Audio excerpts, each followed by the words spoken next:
I'm half dead all the time anyway. Marcus, are you known as Little Half Dead? I don't know, but I've been half dead on 90% of this show. Well, with that being said, I'm about to start the show.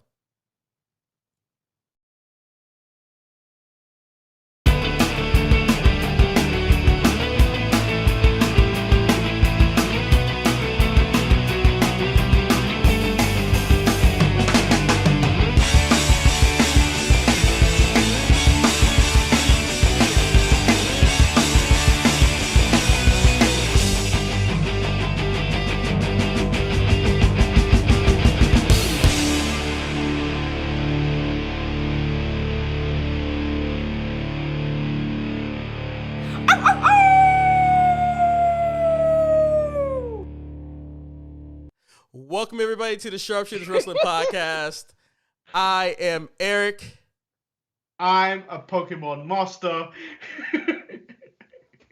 And I'm a wizarding master from the School of Hogwarts. Why? I don't know. Manny? Because he's a Pokemon master. When did you become a Pokemon master? I'm confused right now. The same time you gave up on Pokemon Snap, sir. The same time you gave up on Pokemon Snap. They should have called it Pokemon Will Eric Snap. I didn't even watch it. Why did you even do this video? Because, you guys convinced me. And we didn't. We told you don't do it. On the surface, it seemed like a good idea. It really did. However, the game is on rails. And according to my coworker, though, if I keep going and get past the tutorial stage where I was at, it becomes better because the Pokemon does tricks.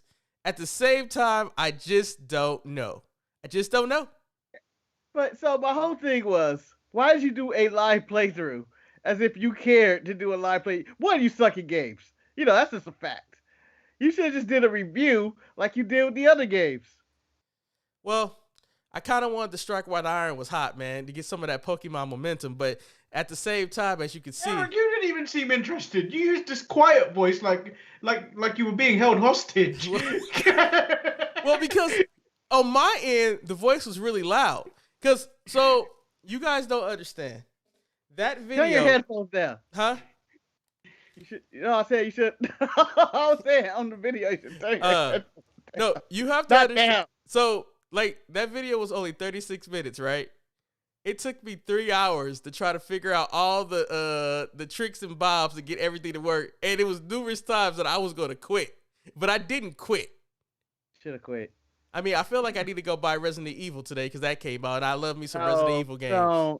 Don't, because you're going to take forever to get that playthrough through. No, because I would just play the game and not do playthrough for nobody. No one cares what I play. No one cares.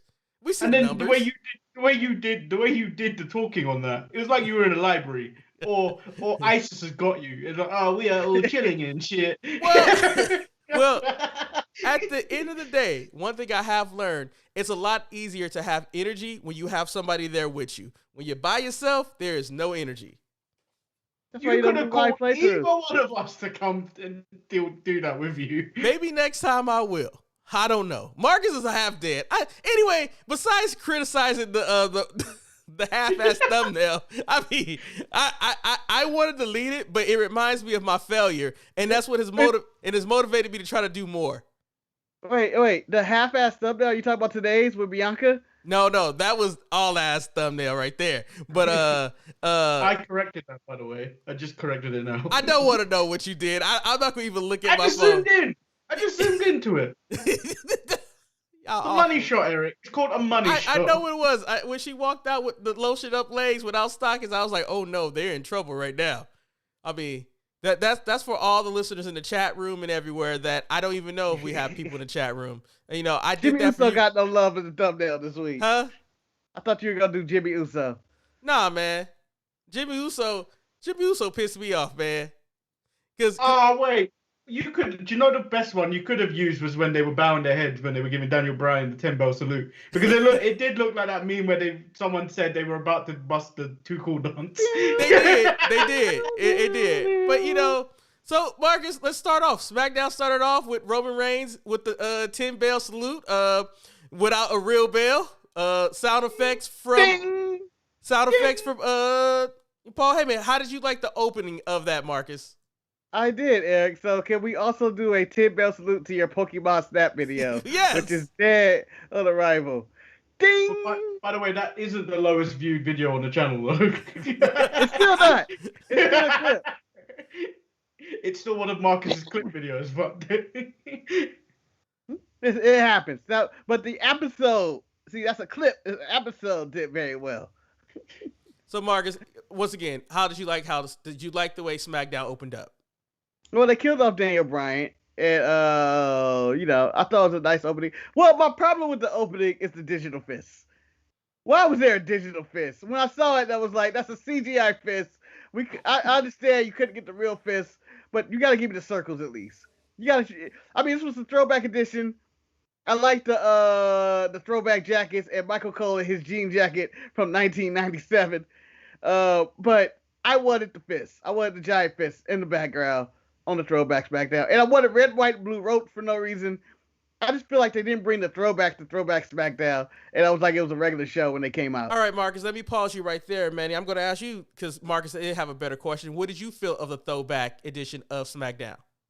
I like that McAfee was dressed up as Vince, but it just didn't feel like that fitted the SmackDown aesthetic. I feel like he needed to be dressed up as like Taz, but Orange. And the fist was missing, and we know they have the fist. We know because I've seen it in that whatever they call it in their little warehouse thing where I know it probably weighs a ton. But it's in their warehouse. Yeah, but I'm just thinking shipping it from Stamford, Connecticut, all the way down to Florida might have been a big pain in the ass just for this nostalgia day. I mean, okay, but at the end of the day, I'll call AJ Francis. I want the fist. Nicest man on A&E. Okay, now Marcus, back to the original question. Roman started off the show the only way that a champion should start off the show, and then they gave us the 10-bell salute without a real bell. Did you enjoy that? I did. And then, they brought in, they said they replaced Daniel Bryan with Jimmy Uso. They upgraded. And then they all hugged like they haven't seen each other. And like they didn't drive in the same car. Like he kept Jimmy Uso in a cage container or something. Like, or also you would think that Jimmy had a conversation with Roman saying that I ain't gonna be your flunky. I'm not 100% sure what happened with the communication. Manny, have you ever act like this on TV? Have you ever been invited someplace and you kind of act like you felt one way, but when you really got there, you just didn't really care about nobody that was in the ring? Because that's what Jimmy essentially did. First of all, you're telling me that have I ever been in a situation where I've come to a ring and have Well, not a ring, Manny. Yeah. Maybe a function that you really didn't want to be there because you don't really like the people there. all the time. I never want to be around people. Well, to pretend to care and everything. Disgusting. Small talk. Ugh. man, who created small talk? Small talk might be the worst thing ever, man. It just might be the worst thing. It saves the awkwardness of not talking to somebody when you guys are just stand there. It's like, hey, what's that weather like? Instead of like just sitting there going like, I don't like this motherfucker don't like me. We gotta do some small talk to save face for when people actually see us together. They don't see the hate that we have. But there could be one. It could be one thing that's worse than small talk, and that's Cesaro talking. Cesaro interrupted, and he came out, and he said his piece. Marcus, do you still believe that Cesaro should have a mic in his hand? For this long, yes. He didn't have it that long. He said, Roman Reigns, you son of a bitch. I do not have time for you. He didn't say it like that. He didn't say it like that. I know. He didn't even get down. He got attacked right away by Drip Rollins, who immediately just went to town on him. And then we got the stipulation where Teddy Long made his return, and he indicated that Adam Pearce gave him the authority to make matches in his absence, and he decided to say, I mean, Sonya's there. She's the assistant. I'm not really sure how that works, but at the point he says that if Cesaro defeats Seth Rollins, then Cesaro gets to face Roman at WrestleMania Backlash. The whole storyline is that Cesaro is not worth Roman's time to fight. Do you like Teddy Long messing it up, Manny? But do you know what the weird problem about this is? What about Seth? There was nothing about if Seth won, Seth would become like being a title match. No, Teddy Long is still corrupt. This individual is still corrupt, and we see this later on in the night when he's still trying to pull the Undertaker from wherever he's at. Hold on, I agree with Teddy Long's decision. I agree with Teddy's decision here. Seth doesn't deserve anything. Man, Seth ain't won a match since he came back and walked out of a few of them. Seth ain't done shit. Seth is giving Seth a title shot. It's like giving Orange Cassidy or Pac a title shot. Hey man, they ain't won and they ain't been on TV. Hey, we're not there yet, man. Don't try to jump the gun. I'm just calling a spade, okay? Spade. Ironically, when Teddy Long came out, and I saw, okay, I got 2 Usos, I have Seth and Cesaro. I feel like Teddy's gonna make a tag match. I was waiting for my tag match to happen right then and there, but it never came to fruition. But what kind of tag match could you have made for this? I was like, I can't make one. No, Marcus, the pieces did not fit. I get it. But at the same time, I thought it was going to happen. And I will point out that Seth and Cesaro had a stellar match on SmackDown to start the show off. But hothead Jimmy Uso did not like seeing his brother Jay have hands placed on him. So he ended up kicking Seth. He kicked Drip Rollins. And I think for me, what it led to was one of the backstage segment that we all wanted. Manny, when you saw Seth Rollins approach Roman Reigns and say, man, you need to control your cousins or I'm going to have to do it, then you feel the energy between those two men right there. I felt the hate. I felt that hate of like Seth coming in and go like, you need to get your shit in order. And then Rome's like, don't you dare talk about my shit. I'll deal with my shit. You worry about your own business. Yeah. you messing with me. Roman goes with his full Yoda of hate leads to anger, anger leads to hate, or you lost that match, so now you caused a problem for me. Don't worry about what they did. And I'm going like, what is he talking about? And so this seems like a conversation that should happen at HeelCon, which is a reference we made last year on the show. But this seems like an argument that would happen as 2 heels had an argument. Neither one of them going to fight each other, but they had this very heated argument about you need to get your shit in line, or no, you need to get your shit in line. You still lost, which affected me. Now I gotta look at Cesaro. It's your fault. I mean, the thing is, at the end of the day, Roman doesn't want to fight Cesaro, and now because of the indiscretions of Seth losing that match, I mean, he's felt his cousin Jimmy's super kick. He know it ain't got nothing on there. It should never cost him the match. But I need to go to the chat where Wes from B-More had the line. He said, the white man giving the black man temporary power. The world never changes. And then he comes with another question. He said, which one doesn't belong? Seth, Roman, Mox, Eddie Kingston. Gentlemen, Eddie Kingston. I think Eddie Kingston belongs. I can still take Mox out. Like, I can see Eddie Kingston kicking it with the Shield. That's really hard because you get a different dynamic of Mox and Kingston if they join the Shield. If you have a serious Roman and embrace the vision Seth with Eddie Kingston and Mox, I feel like that's a better faction. I feel like that improves the Shield. No, Eddie Kingston looks like a Make-A-Wish if he was in the Shield.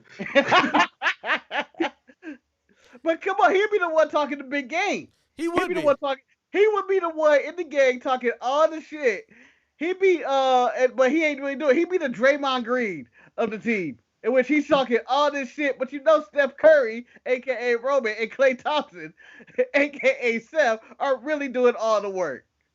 I mean, at the end of the day, you know, after we had the exchange between Roman and Seth, and then, you know, he had his exchange with his cousins, we still had to get back down to business of what SmackDown was really about. Teddy Long was in charge, although Sonya Deville was still at work. Teddy Long should have been the assistant to Sonya Deville, but once again, WWE doesn't want to give women any type of power. But Teddy Long... Teddy Long... But can I jump in, Eric, and say that, you know, in this whole power struggle, could you imagine Dana White allowing a special guest general manager come in and book some UFC matches? I just feel like this job is too important to be having some random dude come off the street, Marcus, and just start putting shit together. Marcus, in the real world, nobody would, Adam Silver would never say, you know what? I got to step down. Here, Paul Gasol, can you come run the league for me? Can you just run the league for me right now? Like, this is run it. Like you don't do that. But the Kurt Robert Manfred, hey, A-Rod, can you come run the league for me? Next thing you know, Pete Rose, A-Rod's in the Hall of Fame. Like, you just don't do it. Roger Goodell, can you run? Can you know what? Hey, Lawrence Taylor, people hate you more than me. Come run the league for me. You know, stuff like that. No, here tell the Jets, hey, you guys want to make the playoffs, player? I got one thing for you to do. You're going to have to go against Tom Brady. Damn, man, that's an unnecessary shot at the Jets, man. That was Why are you going to take a shot at the Jets? That was Who else is going to take a shot? Oh, give me another shitty team in the NFL. The Jags. Betty, he took 2 shots. Not only did he pick the Jets, but then he also called them a shitty team. Damn. Bang, bang. And the sad part, Marcus, your team is about to be on the road to shittiness because y'all can't handle the MVP. What? It's a lie. It's a lie. Everything is up fine there. Everything's fine. Sidetrack. Schefter had no sources. According to Pat McAfee, Schefter has no sources. Manny, let's point out something. Marcus is a fan of a team who has let go of 2 of franchise quarterbacks because they thought that the team was bigger than the quarterbacks. Marcus, Jordan Love is not the answer. Wait a minute. Were they not right when they let Brett Favre go? But you can't always be right. I don't think Aaron Rodgers not the man. He was. He is the man. But now you guys want to give him the boot for Jordan Love? We have never said we wanted. There's been no public statement that the Green Bay Packers are packing Aaron Rodgers' bag. Damn, I should have called him. You telling me that move he did on draft day wasn't petty? Because they did that to him on the last draft day. So he did it on purpose. He dropped that like, he did not. Boom. He did not. He did not. Schefter had no sources. It was Adam Schefter's mission and his job at ESPN that released this on draft day. Aaron Rodgers had nothing to do with this. And you know how I know this? Because I watched the Pat McAfee show and he showed a clip of Dan Patrick and Schefter said he had no sources whatsoever to say it. He just released it on this day because it was convenient for him. On that day, he saw clearly. Not do that. He saw clearly, but innocent man. At the end of the day, when I saw Aaron Rodgers fit at the Kentucky Derby, I saw a man that just didn't care about life anymore. He's out the door. Maybe next week when we talk about the life in Green Bay, we'll touch down to Ryan of Wisconsin, and he could give us the ears of the street what's really going on in Wisconsin. I think come September we're going to see Aaron Rodgers in black and gold. Baby. So at the end of the day, Teddy Long, we got sidetracked. Teddy Long decided to make a tag match the only way Teddy Long knows how to make. He put Sammy, King Corbin, Apollo Crews, Otis and Gable going against Kevin Owens, the Street Profits, Big E, and Shinsuke Nakamura. First, I will point out that what I enjoyed the most about this was when we had the heel team, and I thought Apollo Crews gave a great motivational speech. Manny, I will go to you first because I know how you hate the accent that Apollo Crews has, but didn't you think he gave a great pep talk of going into battle? He did give a great pep talk, and then he dismissed 2. I felt like he also dismissed Corbin as well as being royalty, but the fun part was him dismissing Sammy credibility. Marcus, first of all, if you could look, Manny's camera is frozen for some reason, so when I switch to the new screen where it just has the look of Manny disgusted. It's amazing. Live from Afghanistan. Yeah. Marcus, I turn to you. Marcus, Apollo's opening speech to his team. Did you feel that it was a good opening speech and Sammy got disrespected? It wasn't warranted. He just found out this match was happening 5 minutes ago, and he's getting people hyped up for some shit that it has nothing to do with him. No relevance. Like, they have no reason to be together. This match was made on a whim, and yet this dude has his inspirational speech for these guys. He should be lacing up his boots, getting ready for tonight. Like, oh, I have a match? What the hell? No, the fact that he rounded up all the men just so they could all be in the same room and talk about it, and you know, Commander Aziz didn't even get to make the team. I mean, you have to admit, his promo was far superior than the Faces, and when they gave their promo, just being hyped and stuff like that. But to my surprise, this 10-man tag was actually a very enjoyable match. Marcus, did you know, like I knew, that Nakamura was taking the pin no matter what? No, I did not know that. No. I thought we could have went multiple routes. I thought Corbin had a chance to take a pin, maybe Gable.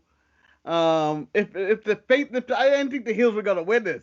I thought this was a face victory. I thought I chalked it up as the Street Profits and their team will get the victory here. But no, didn't happen that way. And Manny, you didn't get Rey Mysterio being turned on by his son. Did you like the 10-man tag?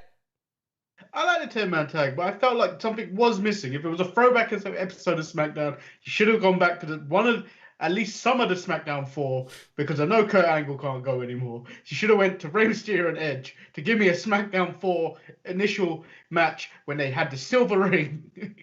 All right. The best time ever. So going to the chat room, Wes from B-More has a question. He says, "Who is the better Sammy, Zayn or Guevara?" Marcus, I turn to you. Zayn. Which is your better Sammy?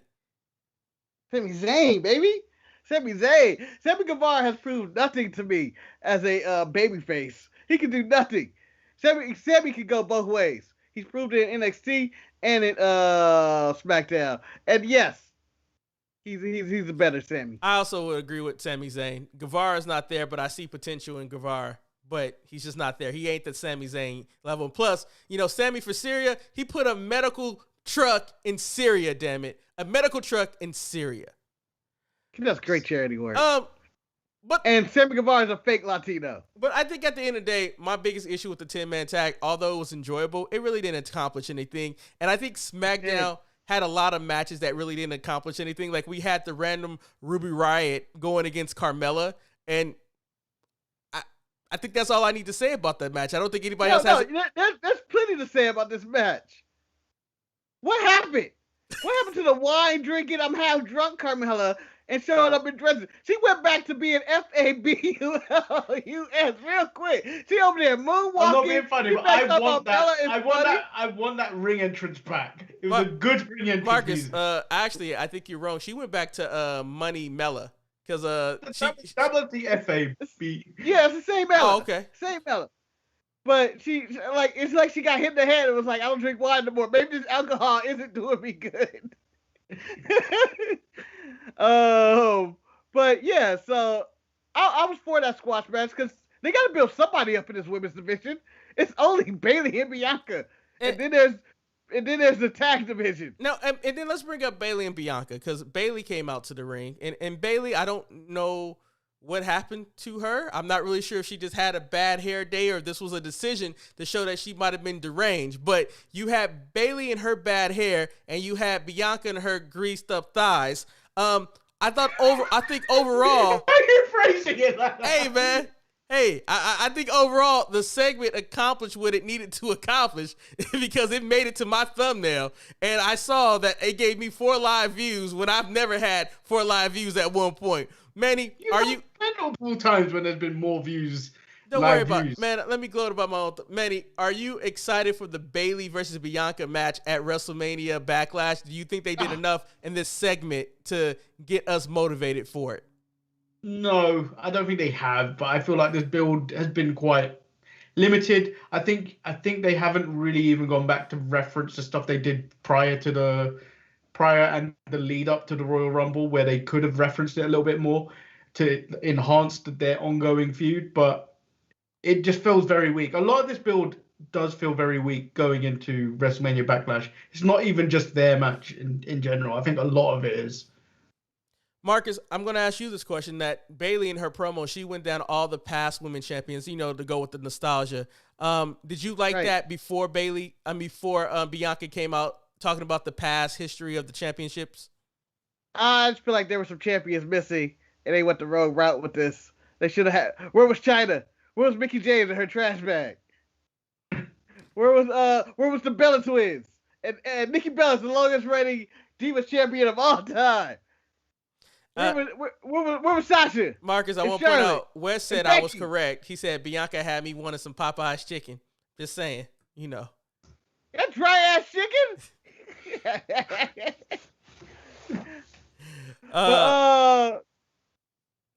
But I thought the segment was fine. It was not the final build. I don't even know when this pay-per-view actually happens. I think it's next week. But I think this is the weekend, isn't it? No, it's next. No, I think it's next week. We're not there yet, so this isn't the final build. So next week you should get probably more. But this was a nice transition segment. She gave it a stroke and ended the segment. So Marcus, I'm going to keep the focus on the camera on you right now because we got a match that I don't think anybody ever wanted, but it was Reginald versus Tamina. Mark, I know you support. I wanted this shit. Why, Marcus? Why? Did you not see the moves Reginald had in that ring? Boy looked like Ricochet. Boy looked like a young Rey Mysterio. He looked like Mark Henry if Mark Henry could do backflips. Boy, I'll tell you what. He was out there rolling. Reminded me of a young Coco Beware. He was out there flipping all over Tamina. I thought I was watching flashbacks of Coco Beware and Jimmy Superfly Snuka right in the middle of that ring. This was a throwback. No one has ever said that guy reminds me of a young Coco Beware. No. I think this may be the first time in history that phrase has ever been used. Well, maybe more people need to look at their history and realize what Coco Beware was all about. Coco was flipping all over the place. Coco was a natural athlete. Him and Frankie, back in my day, that was it. That was all you needed to do. Ring a bird and flap your arms. Those were considered high spots. But on a serious note, Reginald should just dance in the middle of the ring and got that super kick. And I actually enjoyed this match for whatever it was. Okay. Manny, did you enjoy this match, or did you think the match was unnecessary also? It was necessary for the sake we needed to hear Reginald do thumping entrance music, banging. That shit is fire. It just needs some French rap on top of it, and it would be number one in the charts, people. Number one. No one in the charts and number one in your hearts. Everybody, Wes is on fire in the chat room. He just keep dropping more fire tracks. He says, and I quote, "I rock with Tamina, but she looks like one of them older women on TikTok doing dances with her grandkids." And I know exactly what he means when some of those videos come by. It's cringy. That's harsh. Oh no, when she was on Talking Smack, when the camera was all zoomed in, she looked super old. Yeah, man. She looked like she was retaining water too. She was kind of bloated. I felt bad for Tamina.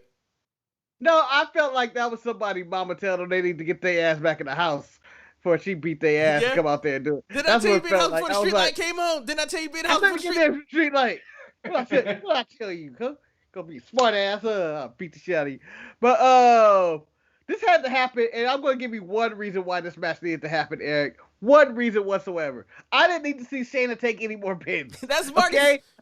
Let's save Shayna from taking another pin on a twice a week basis. You're right. She's getting her ass whooped by somebody. Yeah.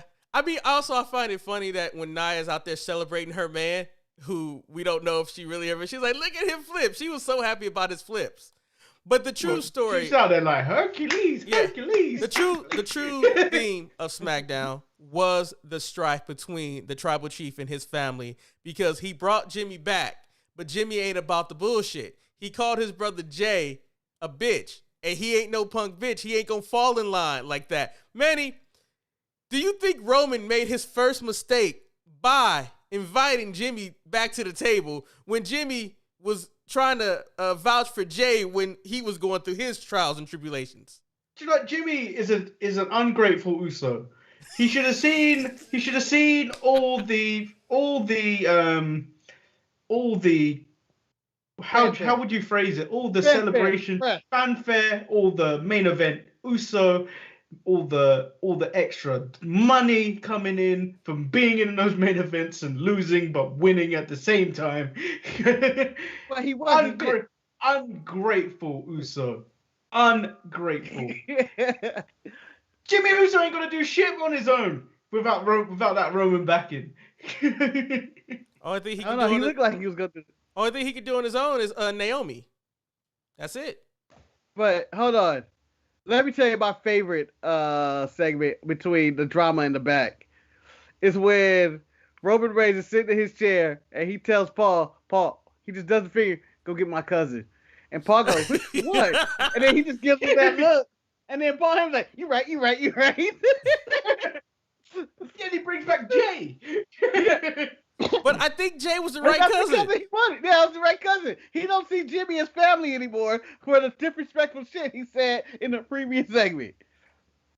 I love this drama. No, I thought the drama between ate the drama up. I thought the drama between all of three men in there, it's what made the show more interesting because you want to keep going to get the drama. From the sprinkling of Seth being involved into the drama because he wants Roman to take care of his cousins, to his cousins pretty much telling Roman, I ain't your bitch. I ain't like this dude. Like he dissed his own brother without dissing him directly. And then Jay was sent to go handle it. And he was shocked and appalled when Jimmy called him out on his bullshit.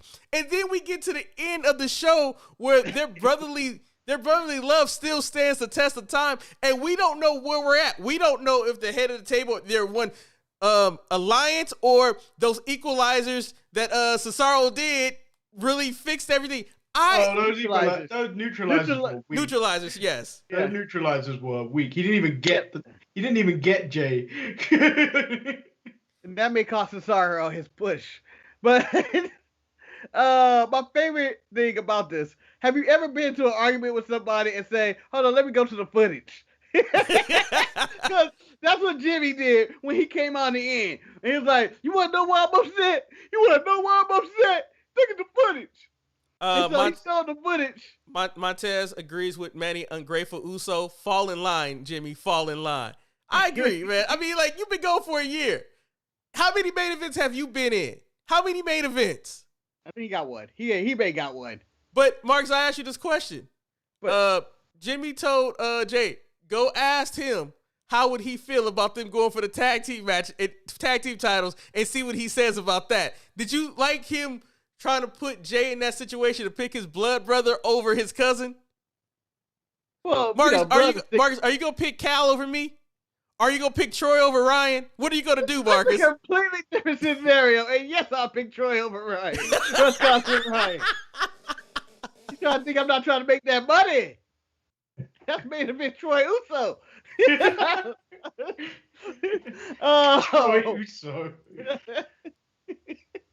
So, I'm just saying, for the record, that Jimmy was out of line. And Roman's response to that video clip is simply, you bringing up this old stuff, man. That's old stuff. You got to bring up, that's from last year, man. You know that's some old shit. Family fight. And then they still got their ass beat by Cesaro. The thing about it, though, is that he brought up some old shit. But, I mean, like, Jimmy, you've been going for a year. And, like, at the end of the day, no one cared that you was gone. No one did. Well, Eric, the other thing is, he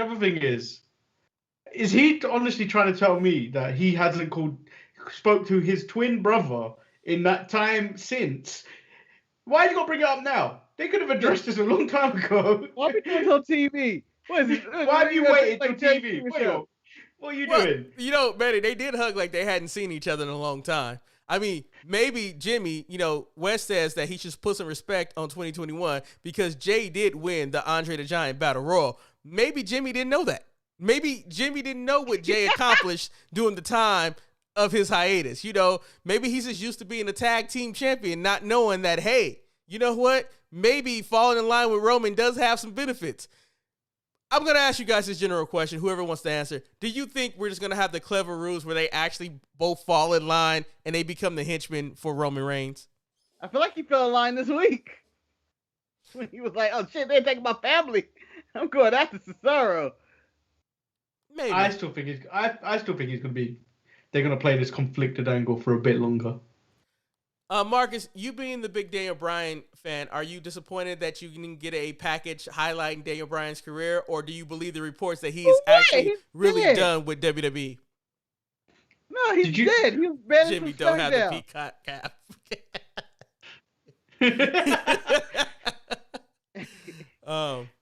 Only on Peacock.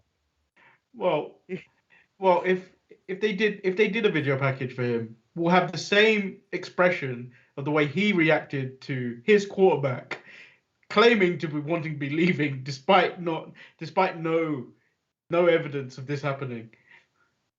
I know. You talking about Aaron Rodgers? Yeah, he went back. Yeah, your boy.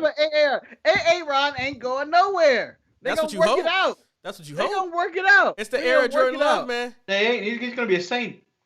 And when he come marching in. He's already a saint. All right? Jameis Winston's going to get screwed over again. No, I think he'll go to Jameis Winston is not good. I think he'll go to the Raiders, man. I think it's the Raiders. So as we know, last week's episode, on episode 729, I just pointed out that I did not make it through Monday Night Raw, and I refused to watch Monday Night Raw. I actually made it through Monday Night Raw this week, and I would not. It was not as good as SmackDown, but it was a solid enough show for me to get through it. And let's just say the thing it started off hot because it had the tag team champions. I think they hadn't been on TV in 3 weeks. And not only were they back, but almost had a microphone in his hand. Manny, are they your Raw tag team champions? Did you appreciate what they put on the mark for us? Eric, I appreciate everything Omos does. I appreciate everything when he told them two morons that he seems like he didn't knock enough sense into them when he did it at WrestleMania. That man is the next Big Show. As Omar said, Eric, come and get this warrant. Come and get it. That's a felony. Come and get the warrant. Omar knows that he's talking about. He is the most charismatic big man in the game. And I know we've seen Blood and Guts, and I almost declared Wardlow to be the best big man in the game. But Omos might be the best big man in the game. No, Marcus, technically, almost is he's the freak show. You know, he's Marcus. He's our first great Khali. Oh, wow. He's our great Khali. You got to give. He's the black man. He's the African great Khali right now. And no, he's more agile than the great Khali. That is also true. But at the same time, you know what I mean by this. This is the current person that Vince like, and he's gonna continue to push. Eric, you're trying to say he's the Black Giant Gonzalez. Yes. If I told you that Omos would do the most agile move that King Corbin can do, that slide under the ring and then fall back in and do a clothesline, I'd believe it. I'd honestly believe it. Omos is great. Let's just say, yes, I will agree with you in this situation. Omos, for his size, moves a lot better than we would ever imagine that he can move. We can give him that. And they had a solid match to retain their titles. I have a question, and I'm going to raise my hand for this one. Go ahead. Was that a tag or a high five? I would count it as a tag. I don't know what AJ's argument was. That was clearly a tag. The ref was supposed to not interpret that as a tag. You can't do high fives at a tag match. You can't. It's like a golden rule. Unless there's one argument AJ could have made. He could have said he wasn't holding the tag rope, which would have made it an invalid tag in WWE. I'm just saying, I'm not sure. And it's possible, Marcus, it is possible that AJ cannot high five Omos and hold the tag rope at the same time. Oh, wait. Is this your subtle jibe at AEW and not having a tag rope? Manny, what are you talking about? At one point, they had tag ropes. Remember when FTR had FTR tag matches? But that just faded away like everything else in AEW. God, they had a quick year. Yeah, FTR had the brush and go. That lasted like 3 weeks. Fucking Young Bucks. Something else that I told Marcus when it came to Monday Night Raw, the one thing that no other show, and I'm talking about SmackDown, AEW, or NXT, they can't compete with Raw when it comes to size of their participants. That main event between Bobby Lashley and Braun Strowman was huge, and then Drew McIntyre came down to the ring, and it wasn't a bad match. I hate that at WrestleMania Backlash, it's going to be a triple threat. And then on this Monday, we're having Lashley versus Drew McIntyre. Marcus, I'm turning to you on this question. Aren't they making the champion work a little bit too much before his big title defense where the odds are against him? One, he's a black man. The odds are always against him. And they always tell him what's a black man way too much. Yeah, Marcus, I'm 100% right. On board with this. This is a screw job for Adam Pearce. And second, I don't even know what he's going to say second. That's all I had. Do you think that's why he's so on Sonya for doing the right thing? Yeah. Manny, would you admit that these Goliaths that they have involved in this match is like something else, and then you don't even have in T-Bar and possibly Mace, and they keep throwing hints that they might not be called T-Bar and Mace going forward, that they're gonna have real names because people keep. I mean, I'm interested in this storyline. I must admit, I am.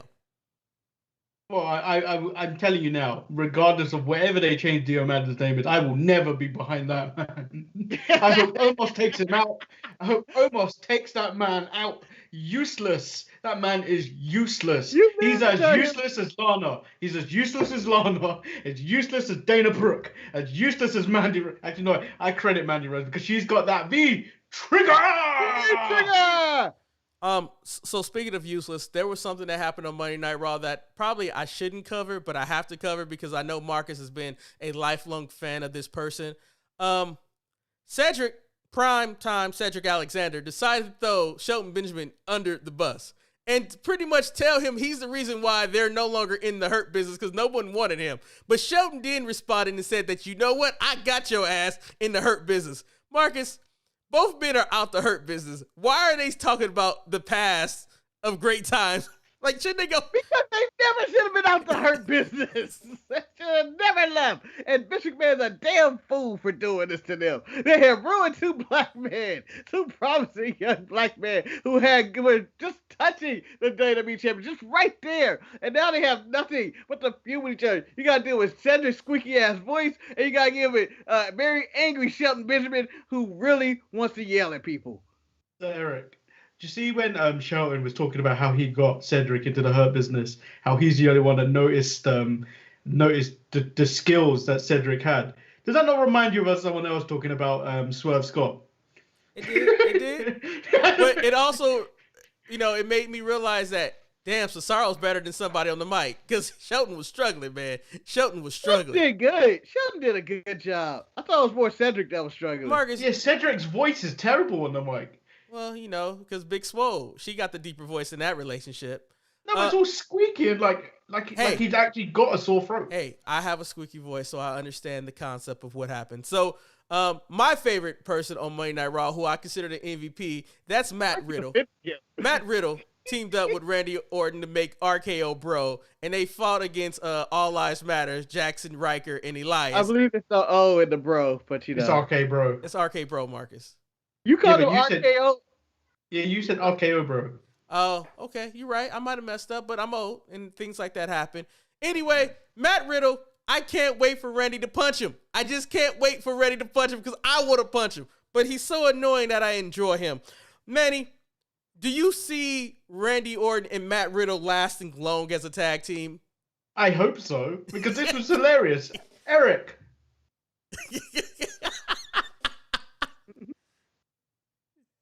Give me the key. Take the key. I got the okay. I mean, they have very good chemistry with each other. And for the audio listeners, I actually zipped my mouth and gave Eric the key. You did. I was supposed to zip your mouth, but that's okay. Both of those sound sexual. I'm gonna get a fuse up somehow, Marcus. Well, Manny, zip your mouth up. Manny, since Marcus brought up sexual, I guess there's only one thing I can talk about right now to get Marcus in the mood. Oh, we're not gonna talk about tomatoes being thrown at Randy Orton? Nah, Marcus, I want to talk about something more important. Something that I know tickles your fancy, Marcus.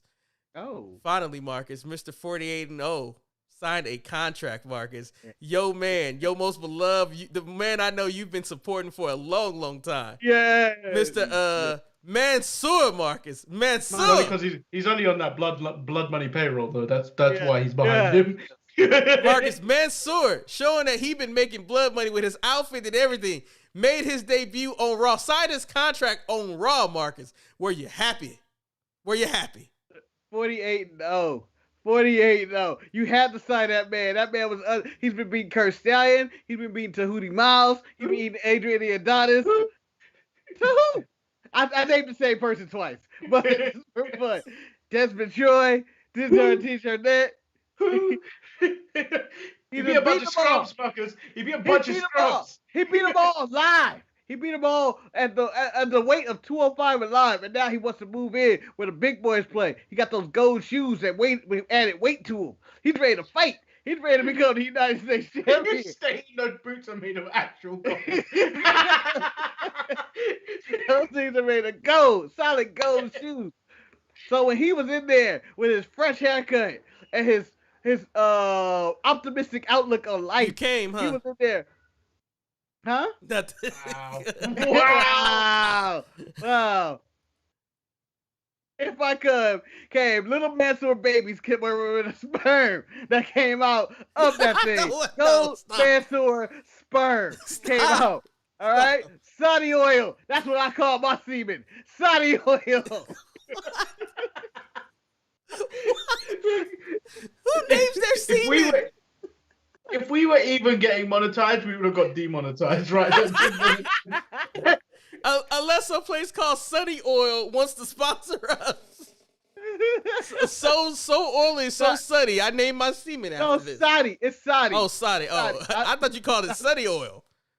No, it's Sadi oil. I guess Sunny Oil you can buy on OnlyFans, as long as you're not black. I think she's in jail. Oh, okay. That's good. Again.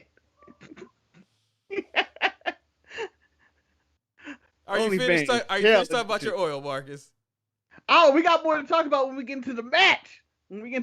Talk about I was only gonna let you talk about the match because I didn't care less about the match. Wow. Oh wow. It was a good match. It was, but is out there, one, doing the best work of his career, and two, he gave Mansoor an opportunity, and Mansoor took advantage of this, and he has proven to the world that he's just not some guy to dangle in front of the Saudi Arabian audience. He's actually a good wrestler, and I'm tired of telling people this because he's a real wrestler. But I was offended, and I was hurt, and I was dumbfounded. Just like when they brought up the Hurt Business, this broke my heart for the simple fact that they ended Mansoor's winning streak when Humberto Carrillo decided to interfere in this match. And not only get his ass whooped, got Mansoor's ass whooped too. Montez Red Cup called him Dumberto Carrillo. That was my joke. That was my joke on Thursday. Oh, okay, sorry. I didn't watch Thursday's show. Yeah, and then those two took the nastiest bro kicks I've ever seen in a while. Marcus, as if he was facing Drew McIntyre and thought, we're friends, we can hit each other for real. I did take some liberty with something you said. You said Sheamus is doing the best work of his career, Marcus. Every other year, Sheamus is doing the best work of his career. If you go back to the podcast, it's like he works only on the odd years. Like in 2020, because of COVID, he took off. But if you go back to 2019, he was doing some of the best work of his career. Sheamus is that motherfucker, Marcus. We all know who Sheamus is. It's a trap. But Eric, it's just like the dunk contest. Someone has to say the dunk contest is bad. You're right. You're right. Oh no, this is the year it died. This is the year dunk contest died. Next year, the dunk contest will be back. There's nothing else that happened on Raw that I really want to discuss. Charlotte and Dana, I don't care. Garza versus Gulak in the feud.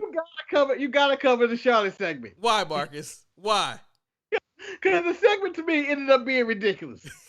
For the simple fact, Charlotte, I forgot who she was fighting. What happened? Dana Brooke, Marcus. Charlotte faced Dana Brooke. She beat up Dana Brooke. She had this terrible match with Dana Brooke. And then she goes and I guess continues to get her heat back, even though she, I think, won. And then Mandy lets that beat trigger. And Charlotte the fuck up. Only for Charlotte to come back in the commercial break and start talking shit about somebody else. And then she didn't just get beat triggered in the face. Well, Marcus. Mandy got her ass. Marcus, best beat trigger in the game. Marcus, she got knocked senseless that she forgot who beat her ass. I mean, it's okay. And here's the question. Now we know that Kenny's current state in the wrestling and what we feel about Kenny.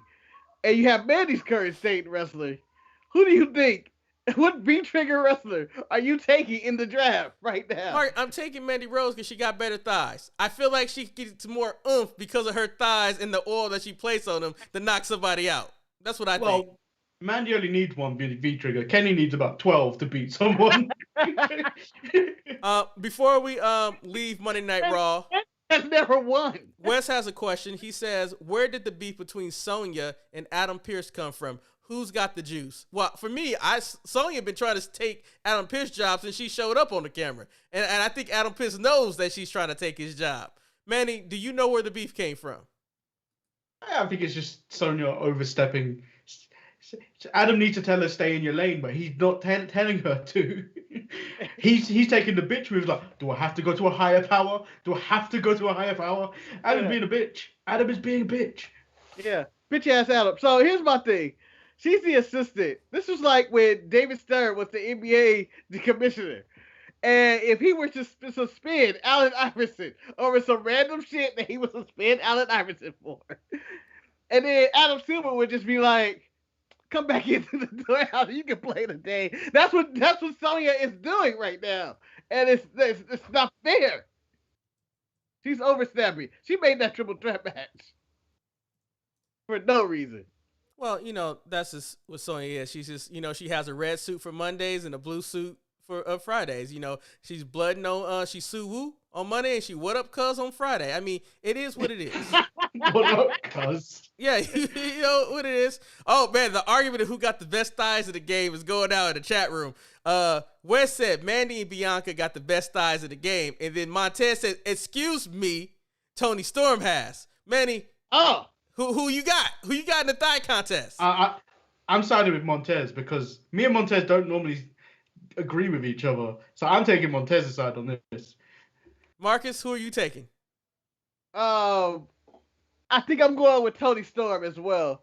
Those thighs are really extra thick with 2 C's, like the WWE Smackdown Tag Division.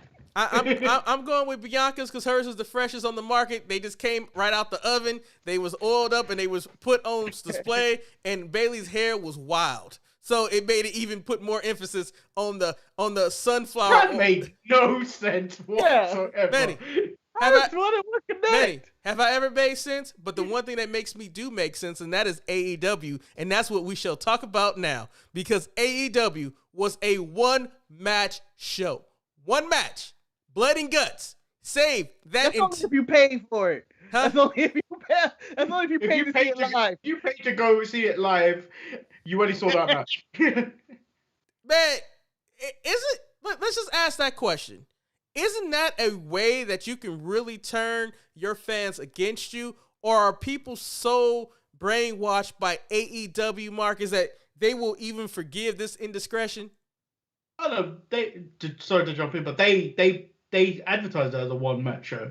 That's why the tickets were so low, and they even offered refunds if people felt betrayed. So it's not like they were saying, watch the whole card. It's here. Well, you know what? I retract my whole statement of trying to damn them to damnation because no. I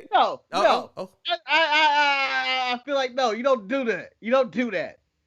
They could have gave those people more matches. They could have gave them something, but they really need to talk to their production team. And maybe it's the fact that they don't have a roof, but they have to figure out how to put that cage together without taking so much time. Like, that was the issue right there. They couldn't construct that cage and do those other matches as well. So I feel like they need to figure out a way to do a fast cage or whatever. Well, a Christian cage. Maybe they just need to get out of Daly's place. But I understand that. I understand why they don't leave Daly's place for the simple reason is that that's a free place to throw a show at. Like, they're not. And Marcus, if you watched the Taz piece earlier, you would know Christian Cage is not fast.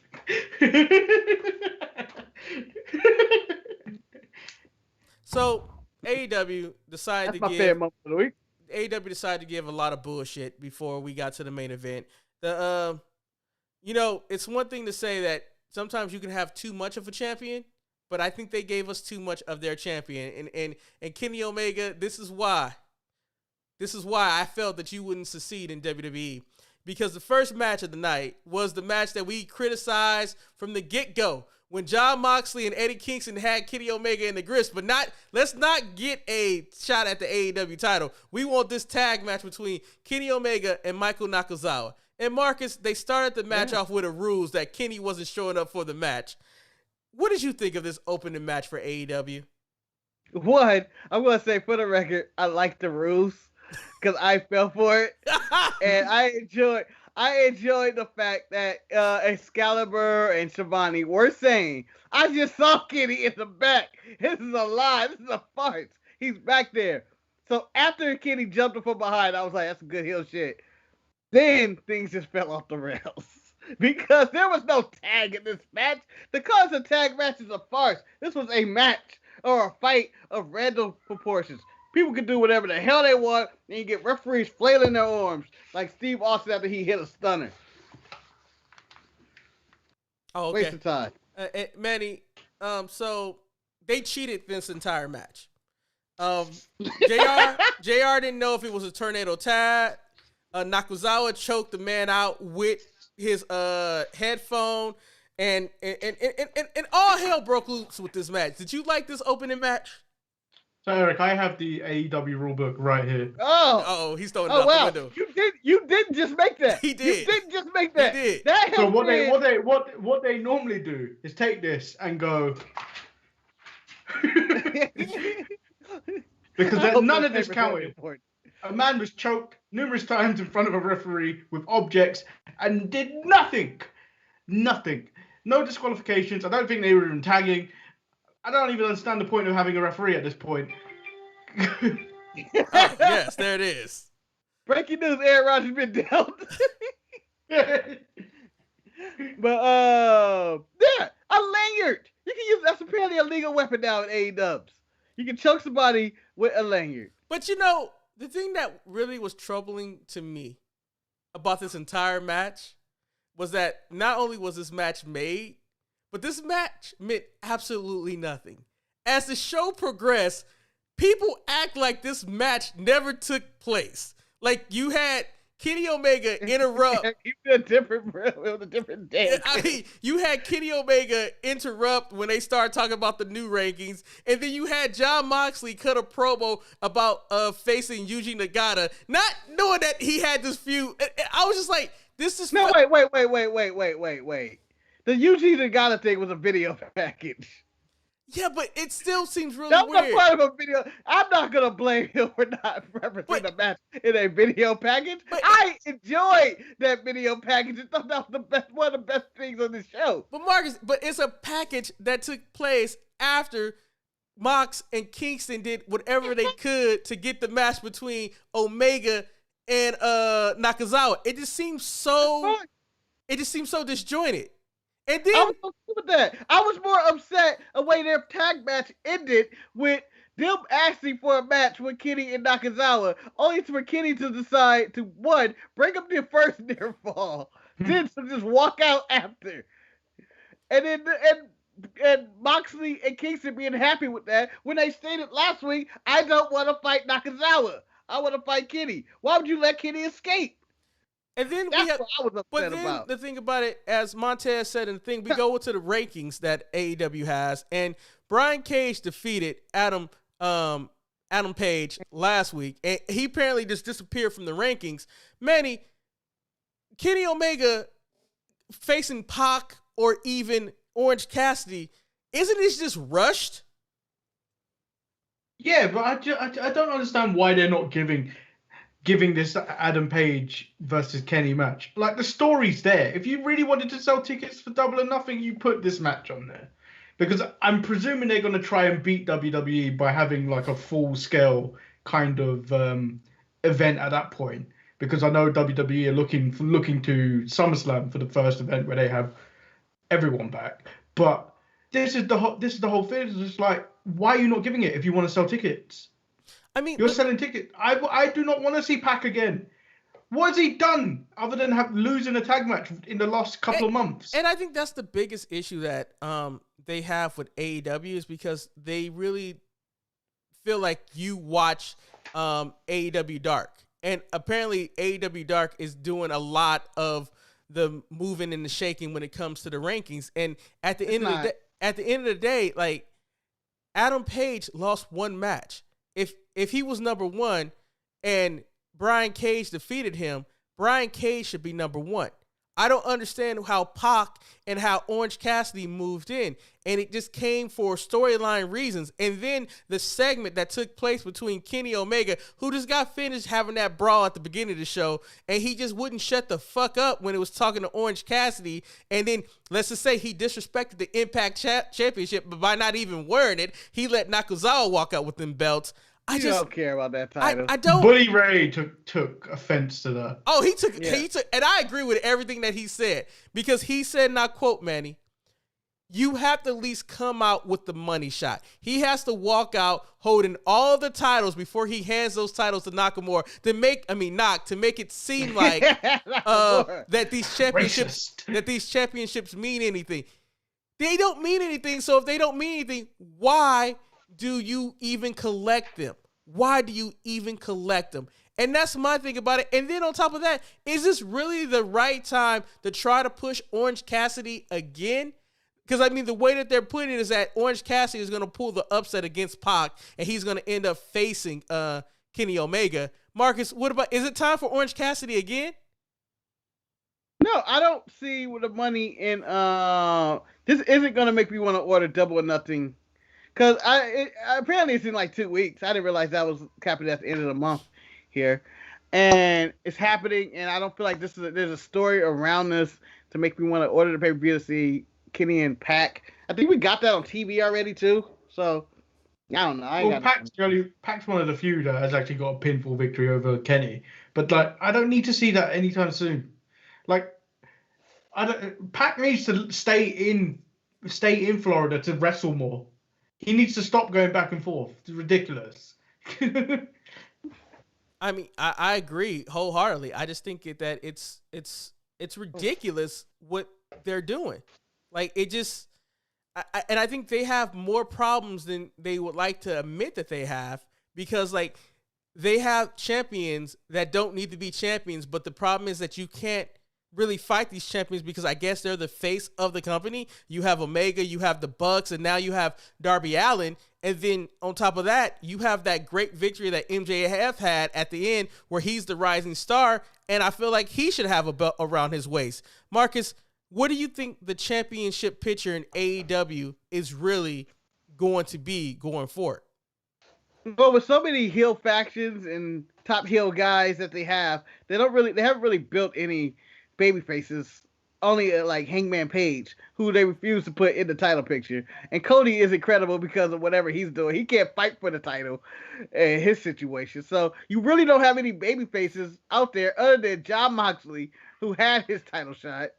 And I guess Orange Cassidy and Pac would be next, but I didn't even think Pac was a face until like 2 weeks ago. And he's not even on TV to even determine what side he's on. He's with Death Triangle, who has Penta, who's clearly a cheater, with him and his translator.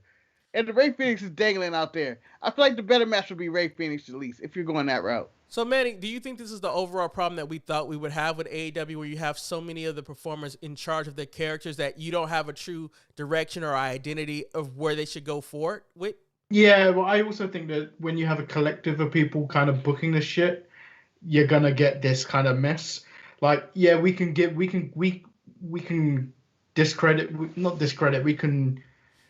look negatively at WWE the way they do it with just one guy calling the shots at the end of the day.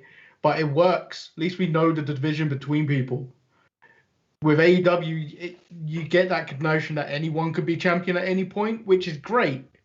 But then you look at your card and there's no real. If you look at AEW, there's no real main card, mid card, jobbers. It just seems like mid card, the elite, and then QT Marshall down at the bottom somewhere. And then we spent we spent weeks and weeks of Britt Baker explaining the rankings, and she showed how she moved up the rankings by beating people. And like, as a fan, how am I supposed to separate how she moved up the rankings and how other people moved down? And then you see Adam Page just drop completely out because he lost to Brian Cage. It just makes no sense when we have these rankings the way that they do.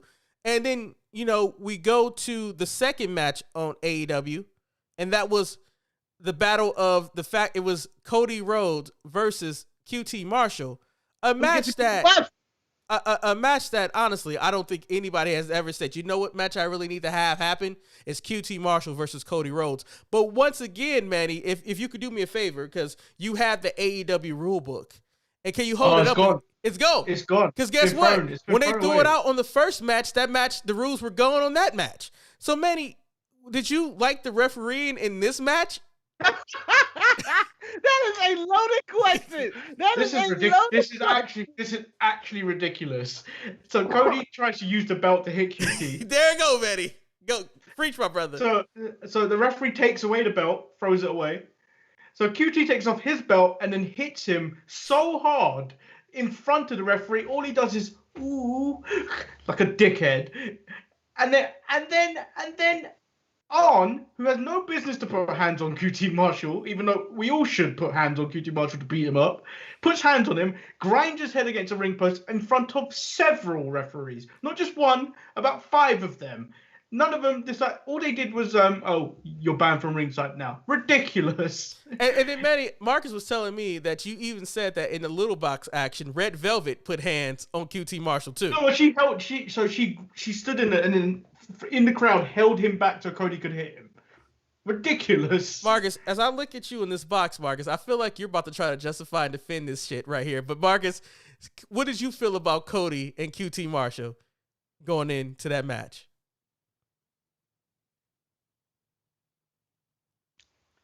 Hold on. Hold on. 1 second. Bear with me with this. Bear with me, guys. Bear with me.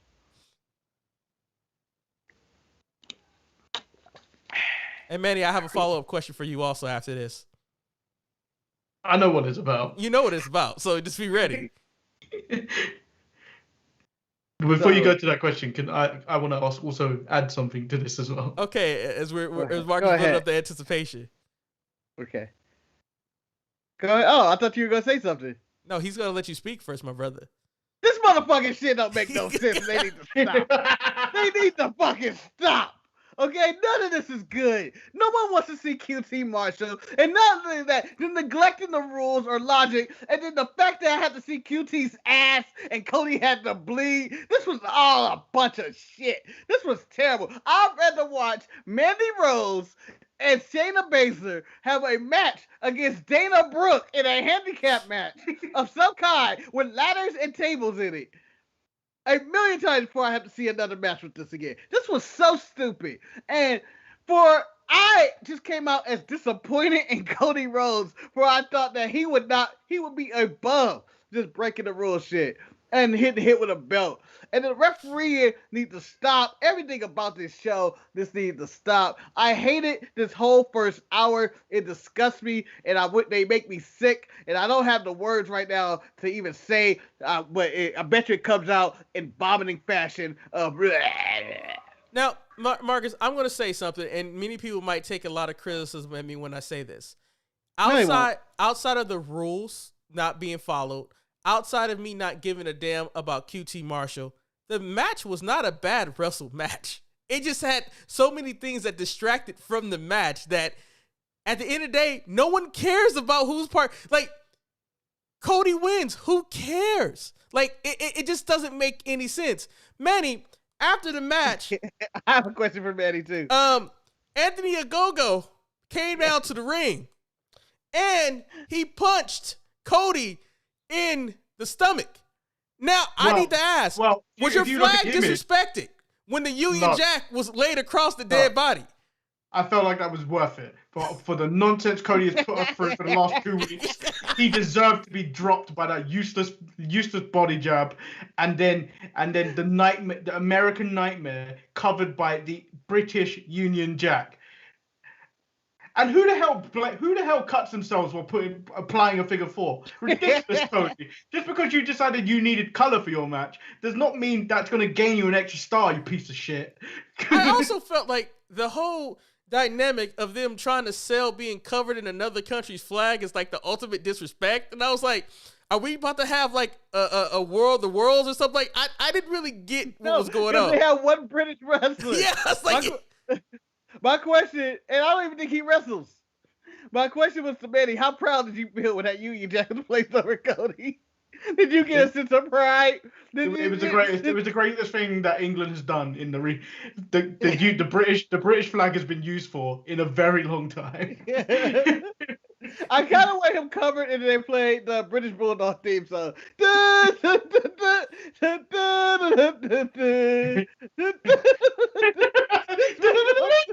But like, wasn't that a point where the rest of the Nightmare Factory should have came out and posed with a go-go, or is there a chance of trying to make a go-go a star, a man on one punch?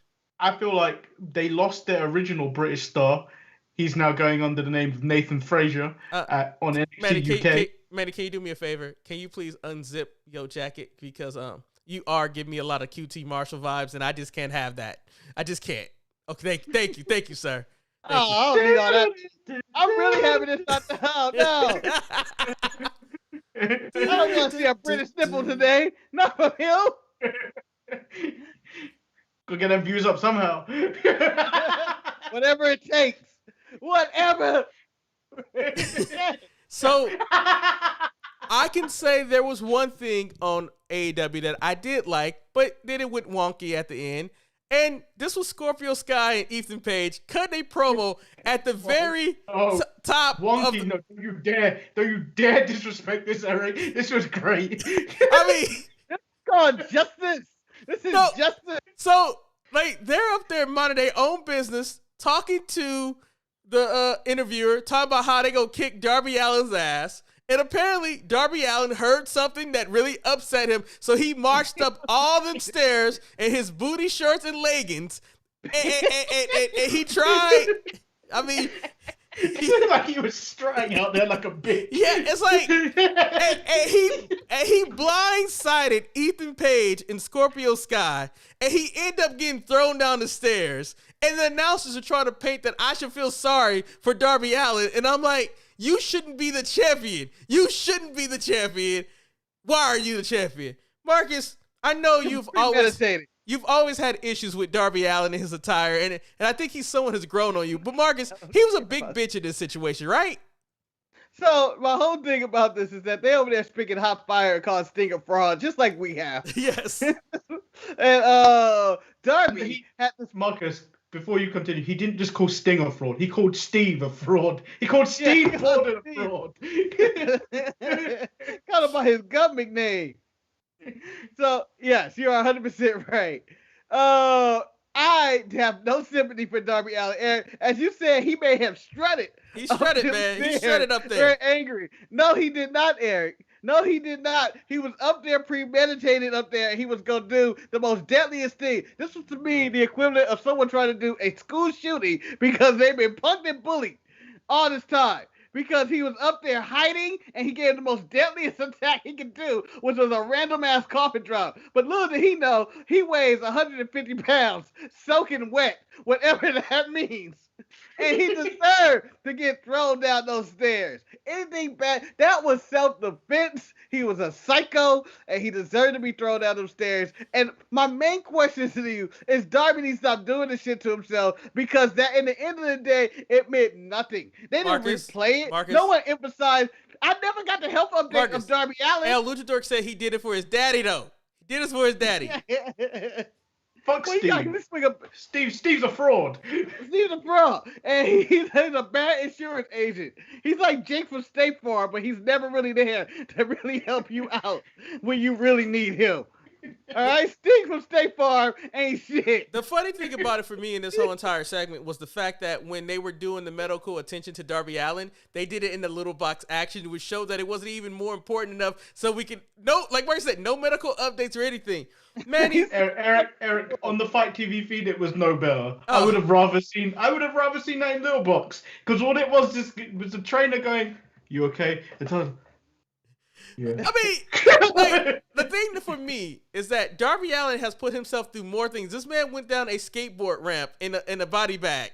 I'm sorry, those stairs didn't look like it hurt that much when he jumped down the stairs. It hurt like hell. That's like the worst thing. He was attached to a car, and then they drove away. Yes. Ryan saw this segment, and he said he didn't understand who the medical guy was, because he was a medical man without his medical bag, which means he was just a man checking on Darby Allin, because he can't divine nothing to help him relieve that pain. You had no medical bag. You just came over and grabbed me. So, I mean, West asked a very good question in the chat room, and I think it's good enough to interrupt the flow of the show. He says, all the faces in AEW have no friends. Always one or two against the world. Why is that the dynamic of how they deal with the faces in AEW? What are you talking about? They got the best friends. Marcus, the best friends don't come out there and help people all the time, man. I'm like, Matt Cardona made some saves. During the time it's Matt Cardona. Can I also give AEW credit? I thought the 4-man tag match was actually entertaining. Although I was hoping that SCU was going to lose because I wanted them to break up when they lost this match, but they didn't. And then the question is, I didn't even get pinned. Kazarian, we should team together. We technically didn't lose. I didn't get pinned. Get away from me, you old bastard. You cost us the match. No, it was Pillman Jr. that got pinned. No, get away from me, loser. That's how they should have broke up.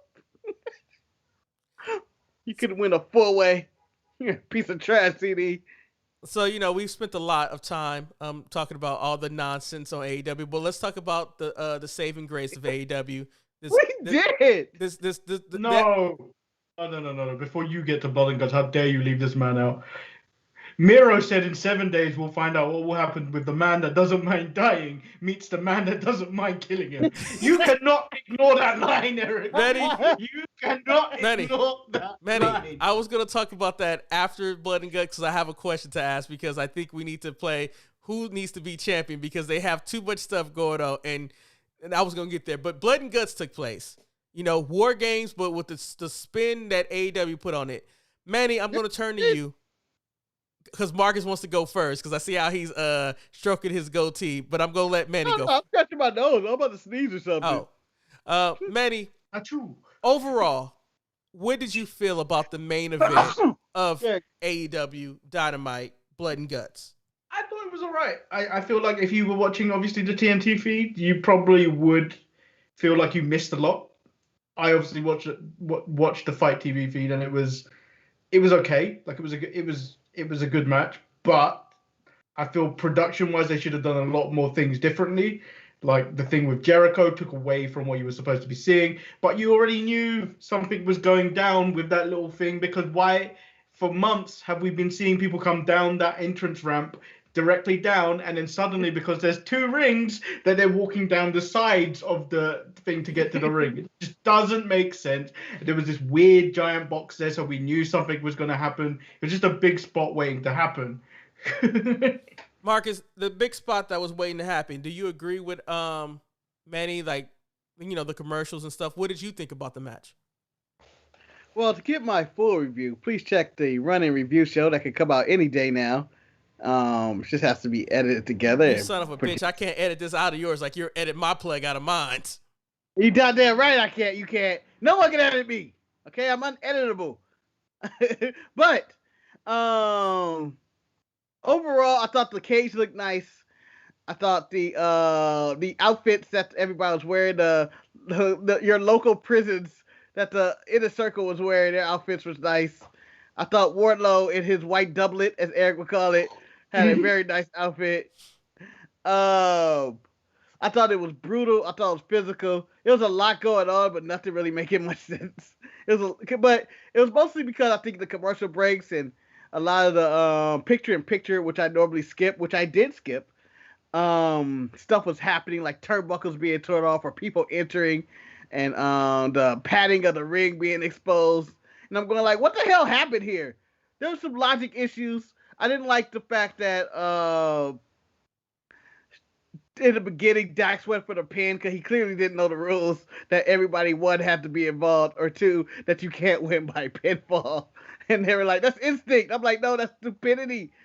I didn't like the fact that you guys surrender or submit in it because, like, early in the match, Sean Spears tapped Jake Hager really early on, and I don't understand why they just couldn't get that same position. If you really want to win, just grab Sean Spears and put him in the ankle lock, and it'll be over. Stuff like that. I didn't like the finish of them hanging on top of the roof and everybody else just lying in the ring for like an hour. So, and then the whole Jericho jumping through some cardboard mattress at any given time, I just looked very weak. It was so weak and pathetic. And when Vince McMahon jumped off the stage for Gronk, looked more impressive than that. And he's 70-something years old. and I think they could have did something a lot better. Just don't show me what happened. The production was bad. That took away from the match, basically. I think overall for me, I thought that they delivered what they wanted to deliver. They wanted to have a chaotic match that was a main event that delivered blood and guts. I did not like how FTR bled for no good apparent reason, but you know what? That could just be me. I thought they also tore up the ring for no reason. The bring it into the fork, like the chairs. It was a lot of stuff that was just happening. It was like, okay, it's chaotic, but at the same time, you were involved in it. Unfortunately, I felt that the commercials were a big killer because anytime some momentum happened, it was like, all right, we're going to little box action. And it's like, wait a minute, I'm trying to watch all this chaos that is taking place. When I rewatched the match via the Fight app, I was like, oh, this was more enjoyable than what it should be. I thought the finish you could use some work because when the cage finally got open and then you had the big finish of MJF and Jericho go to the top, it's like you knew something was going to happen. They didn't even show the cage get. I'm sorry. And I felt like once Jericho got into the match, that the energy and the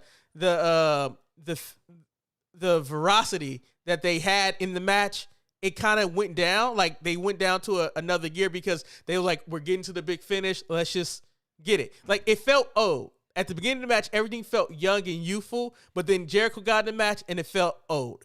At the end of the day, they accomplished what they wanted to accomplish, and they made MJF a star once again. He became a evil Echo. He's right up there with Scar in The Lion King for what he did. He killed Jericho. Scar did the right thing. But at the same time, they messed up on the shot of the death of Jericho. My concern is, where do we go from here? Because now clearly Pinnacle is the faction. Jericho should be going for a long time, and we should not have anything like them showing up. We should sell the injury that he's hurt. The inner circle. You can't sell that. The inner circle. Blackheart made fun of him.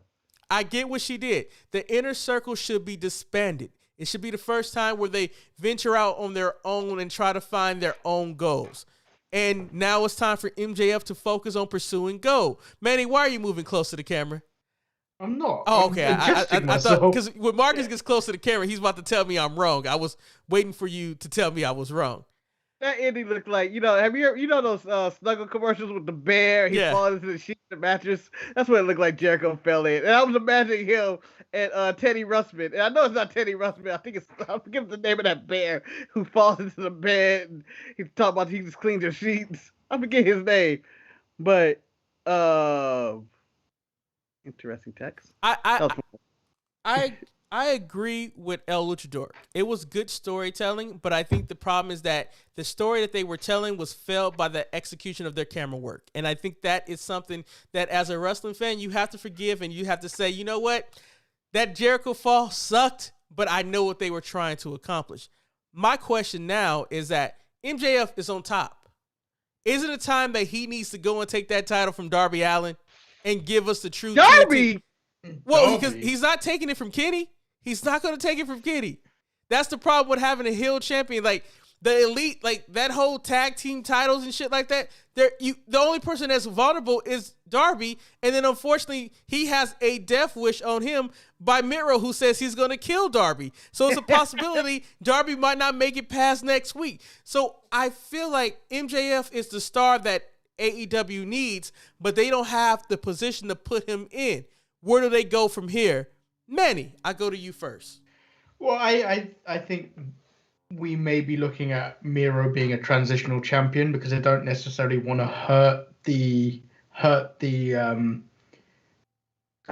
Darby Allin losing to MJF. I think they're looking towards that as a match going further down the line, as a big deal match, because they're probably two of their younger stars, which they should be leaning toward building a company around, because they're probably the most charismatic and one the people are behind of. Well, some people will say Orange Cassidy is that person. Yeah, but Orange Cassidy as well. But Orange Cassidy is 37 years old. But you ain't got no evidence of that. He is. He had a birthday this week and someone posted it. You just completely throw me off my own point. Why are you tracking AEW birthdays? God damn, he is 37 years old. Shit. Hey. I'm not tracking. It just across my feed, and everybody had the same reaction. He 37. That nigga didn't grow up. Maddie, I'm sorry that we interrupted because he old. I don't even know what I'm talking about now. You were talking about Darby Allin and Miro and how Miro's going to kill him. Miro's going to kill him and be this transitional champion only for probably MJF to take the title. But yeah, I agree with Eric. MJF should be main event kind of in the AEW title picture, not this TNT title. But see, this is El Luchador. This is where I don't understand the concept of AEW people. And he says as long as MJF is featured and in storylines, he doesn't need the title yet. I don't think that works when you're a new company. If he's going to be the face of the company, that's what made Cody Rhodes so important when he had the TNT title. He could go around and parade that title. Like, just him walking around with the ring. Like, the only thing MJF has ever won is that ring. And I feel like it's time for him to carry a belt. Marcus, what about you? Do you think he could be as successful without a title if he's just featured in the storylines? Yeah, I don't think he's the Undertaker. That's basically where you're putting him at. It's like a status of like the Undertaker or Randy Savage or Piper or something. I don't even mention them because I watched their biographies. But where people just walking around, they just are existing in this universe. But those people tend to have great careers, so they're established. Yeah, across start that. Yeah, MJF needs to be in this and been champion for probably about what? A good few months before you could really go, okay, MJF's just floating about and he's okay. Yeah. At the end of the day, it'd be like having Ric Flair in his prime, going like, he's Ric Flair, he'll be all right. I mean, he don't need a title. At the end of he's the day, world for me, champion. At the end of the day, MJF should have been the one that took the title away from Cody. Like, that was a storyline that made sense where he could have been the champion. And it's like they keep starting and they start with MJF, but then they forget about him and they move back. And I'm sorry, I think MJF, if he was the AEW champion, his segment with Orange Cassidy would have been far superior than what Kenny Omega did earlier in the night. And there's no knock against Kenny, but Kenny doesn't put my butt in the seat for the champion because he's old news. Like, MJF is fresh. He's a fresh heel. He should be the champion. And I don't think we should be patient in this point. Here's where the route I think they should have went. They should go. They should have went. Kenny is champion. Feuds with Hangman Page. Hangman Page gets it. Then feuds with MJF. And there you go. You got the transition of young talent to new talent to some of the best talent, and you can really just do a weave of storylines with all their factions and Dark Order and the Elite and all this. You can really do a lot of work there, but they are where they are. And then you ask the question, Orange Cassidy is the answer. Like, can Pinnacle be really successful, like, on their own? Because, like, you would hope that next week they're not feuding with the Inner Circle without Chris Jericho, because I don't need this feud to happen. I think the Blood and Guts should end that feud. Like no, it didn't seem like it ended. I feel like it didn't seem like it ended. When you push somebody off a cage, it seems like that's the beginning of the feud. I don't even know where you go after that. So is it gonna be Stadium Stampede? Is it gonna be Sammy Guevara trying to avenge the loss of Jericho, like going against MJF? I mean, I guess that's one way that you can keep the storyline going. But I don't know. I just feel like Darby Allin might not be the champion that you need right now. But at the same time, Darby gets in it. It's Kenny. Kenny's the problem. Kenny's the problem. Well, I think Kenny is such a weak champion for a champion that has loads of titles. They're booking him to be this really weak champion where he should be the one starting off the show, ending the show, not this guy that's just in the middle. So, in other words, he should be Roman. Well, they should be booking him like he's Roman because he's collecting all the titles. Well, like, he doesn't even care about the collection of the titles, so that's the problem. Like, he got these titles. Eric, Roman Reigns wears the Thanos gauntlet on his wrist. He's only got one belt. Kenny has loads of belts, yet he doesn't even feel like he's the big deal in his own company. That's true. And then let's not also mention that the tag team division is not the best either because you have the Bucks as the champion, and they don't really have a viable opponent to face. Like it's like, do you send FTR after them? Because, like, no one thinks that SCU has a chance against the Bucks. personally, I don't care. And then they're also running around with the Good Brothers. So, I watched the really good package of Death Threat and Jon Moxley versus Yuji Nagata that's happening next week. And I thought it was a really good package. But I feel like they did more in that package than they've done with Kenny and his Impact title at all. Like, you got update of what Jon Moxley's been doing in Japan or on New Japan Strong and all this and who he defended, who he's fighting against. I feel like you get more of that than you have with Kenny. And I know it's only been like 2 weeks of Kenny being champion, but you get no updates of what he's doing on Impact Wrestling. You have no idea what he's doing on there. And then, wouldn't he want to collect the title that Jon Moxley had that he doesn't walk around with? Like, wouldn't he want to be the IGWP United States Don't make up letters. Don't make up letters. The ACW. Yeah, I mean, the AOW, AOC, NAACP. The Meta World Peace. And then I think Wes asked a very important question, and I think it's the most important question, and that's what we can close out on AEW with. Why isn't any stars from Impact showing up on AEW for their title?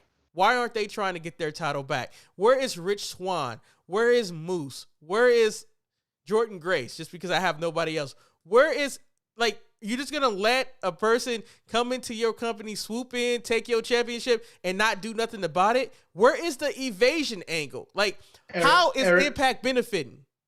Eric, if I saw Moose or Rich Swann turn up on Dynamite, I'd be like, who? Who the fuck are these two? Wait a minute. Fuck you for saying that. If Moose showed up on Dynamite, he'd be larger than anybody in their fucking arena. You wouldn't go, who? Marcus, I guarantee like, you. oh, I guarantee shit, you. that's a scary-ass black man right there. There'd be at least 50 WWE fans that watch that and be like, oh, wait. What's that guy that Ezekiel. was from South Africa? Ezekiel Jackson's return. It's a possibility. But at the same time, like, who do you send? Manny, you need to get Titus O'Neil that jumped over. That's what I would go. I mean, what? So, Manny, if you're Impact, do you send Matt Cardona since they know who he is? Once again, the deal that they made to me seemed like it was. I'll get COVID to see Matt Cardona. It was a one-way deal. And El Luchador said he think by next time this year, Pinnacle will have all the belts. Is that going to be good for AEW if they do? I just think they just need to have one champion. I think MJF just needs to be the champion. I think you need to give him the ball that he says that he deserves and see what he can do. Can he put asses in seats? The real problem here is you need to get rid of all these factions and you need to half your roster. You've got too many people in factions that are achieving nothing. Yeah, they may be in a scrap or something in the middle of a match and get shown on Dynamite, but who gives a fuck? I don't give a fuck about pull apart or someone getting their heat back with a massive attack at the end of a match. It just seems pointless. It's WCW all over again. And then, like, for me, or unless they want to give a reason for the faction, give me a trios title. Make these factions mean something. Like, no more titles. Everybody has too many titles. I don't need any more titles. I like that they have 3. I don't. Don't give me another title. Well, speaking of titles changing hands, it's now time to move on to my favorite show of the week. Poor counting the women's title, by the way. They were also on the show. Britt Baker beat up some lady. She beat up the cheerleader who was last name Hart. I don't think she's related to the Hart family in any kind of way. But she wasn't from Calgary. No. So Hart not in Calgary. NXT was my favorite show of the week, despite Blood and Guts being a solid match, because they had storytelling that I understood, that I was able to relate to, and finally, the Way are the new women's champions, and I was... Oh, you're leading with this? Manny, I was happy. That's what made me happy. But, Manny, what would you want me to lead with? I'm going to lead with Leon Ruff, with Marcus Boy Swerve Scott, because the best thing that happened was I thought Leon Ruff got hit with a one-hit knockout. Because when he was all wild out and ran into Swerve's knee, Swerve just calmly turned around and raised his knee. And then Leon just hit that knee and I was like, he's dead. Well, the interesting thing about the opening match between Swerve and Leon Ruff was that Swerve wrestled like a final boss that knew he had no chance of losing this match. Like, he never took Leon Ruff seriously. And maybe because he knew he had his ace in the hole. I mean, he had his crew. Man on A&E. He had his crew for him. I mean, he walked out with his crew. Cameo. He had cameo as well. Yeah, I mean, Adonis is doing something again.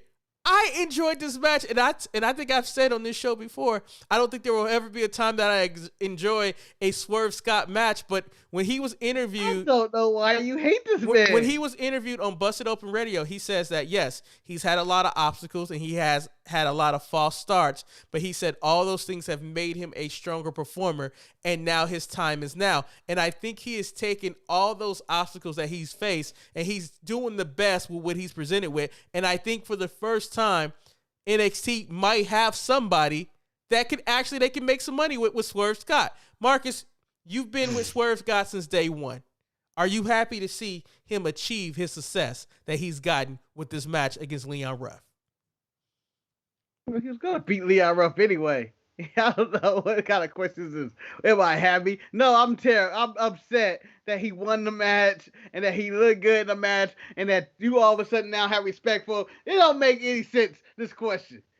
Let's talk about the match where he threw a toolbox at Leon Ruff's head and Leon Ruff was like, "You trying to kill me?" Well, first of all, the toolbox was empty. That's amazing. The one problem with this match, much like AEW, was that a lot was taken away by picture in picture, because all the backstage stuff in this Falls Count Anywhere stuff happened in the little box, which was a bad thing. Yeah, it's supposed to be Falls Count Anywhere, but they kept it really close into the ring. A lot of times putting each other back in the ring and throwing each other doing moves in the ring. So I enjoyed that. It was a different type of Falls Count Anywhere. It was mostly just a regular match with no DQ, or as I like to call it, an AEW match, in which you could just do whatever the hell you want to do. But it was a really good match. It was probably my match of the week. It's just really well put together. There were spots in there that made me go ooh and ah several times, mostly when Leon Ruff would just get thrown into stuff and awkwardly swing. And then you get to the finish, which was like, oh, ooh. Well, I don't know who you're jumping at. I think what they really accomplished, though, was the fact that they made these two individuals over the last couple of weeks make it feel like this was personal. Like, I thought the promos that Leon cut, the promos that Isaiah cut, made it worth it. And then when you had the extra involvement from Swerve's crew, you know, from the nicest man, as Marcus likes to call him, like, it made it seem like they were protecting Leon Ruff, but at the end of the day, we know Swerve was better than Leon Ruff. And I'm like, I'm satisfied with this ending. It works for me, and now we can figure out where they go on their separate ways. The real question here, Eric, is where was Leon diving to? Because Swerve was nowhere where he was jumping to. Yeah. And then he clearly jumped into AJ Press's arms, which any little kid who watches AJ Press would. Take me, AJ. You're a nice man. And so Marcus and Manny, Wes says Swerve's crew is the real Nightmare Family, and I think I agree with that. If they were called the Nightmare Family, I'll be like, yeah. Except for Adonis, I feel like I can beat up Adonis. That's the one guy I'm going to fight. Right, the biggest dude in the group, the AJ Presses. Who, Adonis? Nah. You know, so I remember when he was Tahuti, and Tahuti ain't shit. You know, I think Cameo could take Tahuti. You know, speaking of who ain't shit, let's talk about the GM of NXT. I don't understand what he doing, but it seems like all Scarlett has to do is put on a corset, and he's gonna take whatever meeting he can from Scarlett. And I agree. With How dare you, Eric? He's a red-blooded male. That's what all red-blooded males do. Yes, but I agree. This is what started the Me Too movement. Women that dress like this and trying to capture men into these meeting rooms and expect them not to stare at them titties. This was the start of any porno movie. Have you noticed William Regal's office is getting weird, smaller and smaller? It is. But, like, I am willing to say that the way currently is the best thing on NXT. Johnny Gargano being upset and irate that William Regal refuses to take any of his phone calls or talk to him, to the point where him and Austin Theory decides that they're going to storm into his office to find out that William Regal is having a meeting with Scarlett. We don't even know what they're discussing. All I know, he's probably looking at her breast. That's all she's doing. And then you don't know that. But then they make Austin Theory talk about her breasts, but not talk about her breasts, and talk about her nails, which even more hilarious for me. I love the subtle play, and then next week we get Austin Theory versus Karrion Kross. Subtle at all. It wasn't, but That wasn't subtle at all. well, let's talk about the champion. You know, Karrion Kross showed up, and a bunch of little men tried to attack him for his title. Marcus, Karrion Kross, for the first time, in my opinion, looked like a true champion. Do you agree with me in that situation? No, Hold on, he got dropped. Well, before he got... He looked like a street magician in Las Vegas. And a bad performance, and somebody's like, "Give my money back, man. This is scary." He's like, "I don't have your money, dude." And then they jumped him. A father and son combo. A bunch of frat bros just got him. You're a fraud. Yeah, world star. He's a fake magician. Like, I can see that happening. That's what it looked like. Because he shouldn't be wearing that mess. That mess didn't suit him. It looked like some Escobar or Rollins would wear, but it doesn't seem like a Karrion Kross mess. Maybe he wanted to be Jim Cross. And then he was out there lying in the first place, talking about no one's coming out to challenge me. You ain't showed up to work in 2 weeks. Manny, 3 men walk out there to challenge him. Who do you want to see fight Karrion Kross? None of them. I want Karrion Kross taken off this roster. He's trash. Trash. Manny, but you don't have... I need Scarlett to have a Sable run and him to just be pushed off to the side. But Manny, you don't have that choice. You have to pick one of these people to fight him. Who is fighting him? Cool Kyle. Okay. Cool Kyle. With his Easy E shirt. I mean, shout out to him with the Easy E shirt, but you know. Hey, cool. what is your thoughts on Cool Kyle? Who, me? Or Eric? He asked me, I want Eric. Marcus, as I said, I think a couple of weeks ago, this is what I was afraid of for Kyle O'Reilly being by himself. But as long as Kyle is happy, he can do whatever he needs to do as he's transitioning to whoever he needs to be. Kyle. I mean... Right now, cool Manny. I mean, clearly, as people tried to say he was ripping off Orange Cassidy, he is not. He is clearly on his own right now. He is doing his own thing. And you know what? And Marcus, bless his heart. Bless his heart. And I pray for his success. That's all I got to say. He's a hell of a worker. Does he know anything about fashion? He does not. No.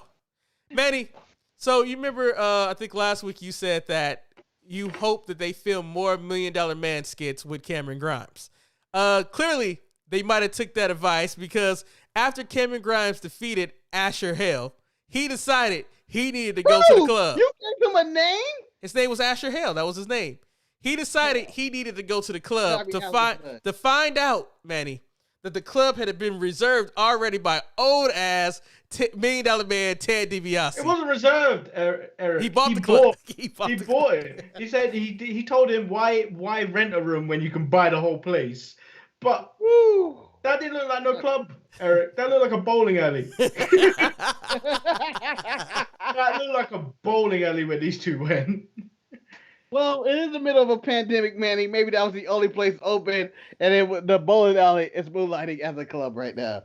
Marcus, I've seen it happen. Marcus, were you disappointed that Cameron Grimes just totally ignored your boys Everrise as they tried to promote their podcast?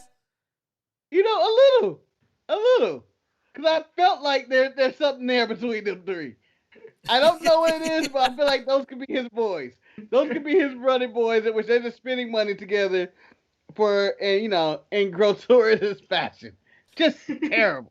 I feel like they would make a great comedy trio. That'd be a new 3MB. I'm turning to the chat room again. The question is, who will we see in the ring again first? Roddy, Sasha, Edge, Xia Li, or Keith Lee? My vote is on Xia Li. I think Xia Li would be in the ring first before any of those other people. Manny, who do you have? Xia Li's coming back for Caden Carter. She's coming back for her, even though Marcus alluded to, Zayda Ramir may be taking Caden Carter's job very soon. That's what she needs to worry about. Zayda Ramir doesn't shoot star press, Caden Carter. You better be watching yourself, because she's gonna take your job. She's gonna take your job, and she's gonna take everything away. She's gonna take your Casey Catanzaro. She's gonna take it's no longer gonna be the Casey Express. It's gonna be the Zeta and Casey Express, and it's gonna be over for you, Caden Carter. You need to watch your back. Okay. Marcus, Tommaso Ciampa and Timothy Thatcher defeated the Grizzled Young Veterans with the help of Wade Barrett. Did you like the ending of that match? What the hell, but Wade Barrett? He had no option to lose a shoe. Yeah. Once he said, "Oh my God, I've Like, lost my still shoe," in I was like, there. "They're using that shoe."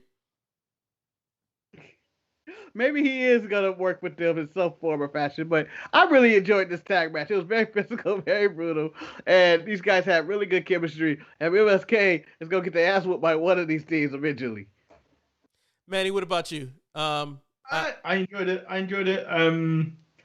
I just still think Timothy Thatcher. There's something along with that character. I feel like he's turning on Tommaso at some point. Well, yeah, I mean, Toothless, like, when he kept calling him Toothless Timmy, I could see him getting frustrated and stuff. I just don't know where they're going to go with it, but I'm enjoying the ride so far.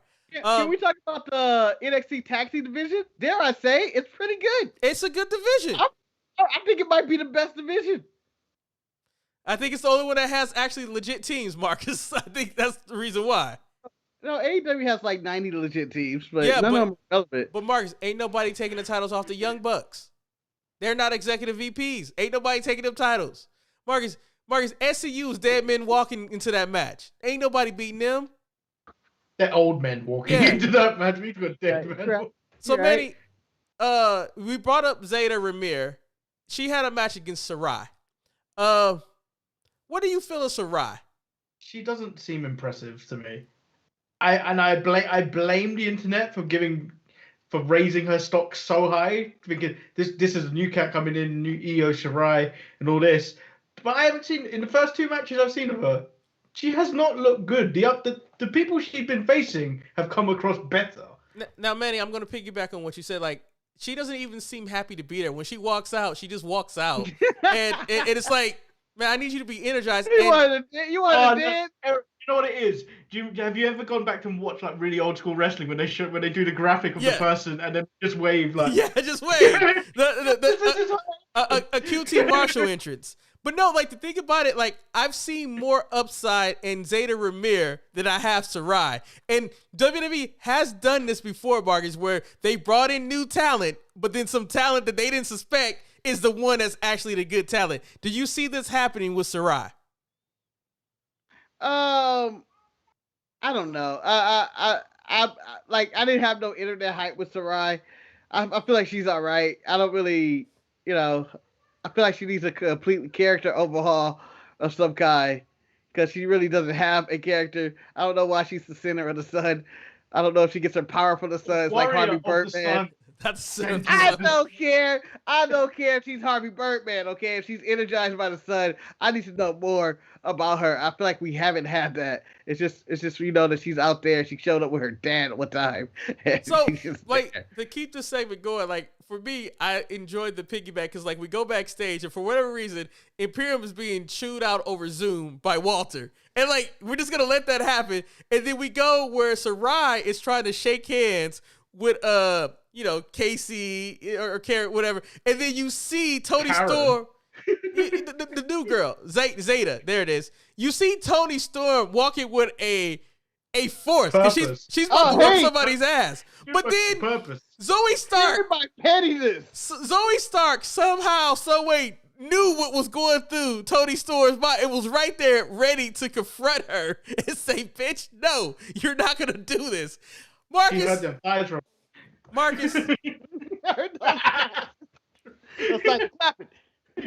Zoe Stark might be the best hall monitor and might be the best thing ever. We might need to give her a job in the parking lot for NXT because I think she can protect people. Marcus, Zoe Stark had that premonition. Do you think she's going to be able to stop Tony Storm?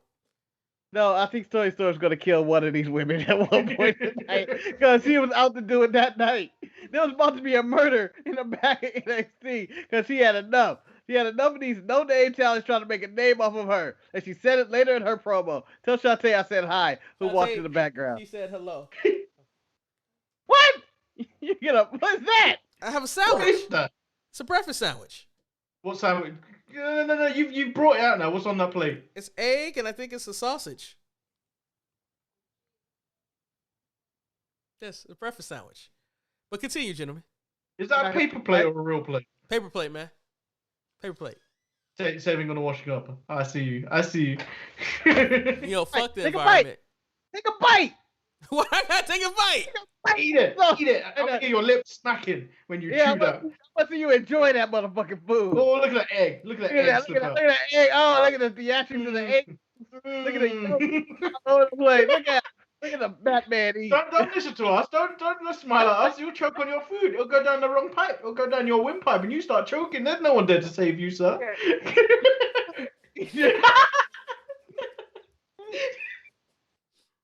You make sure that food goes down your esophagus. Yeah. Swallow that damn food. Swallow that egg. All right.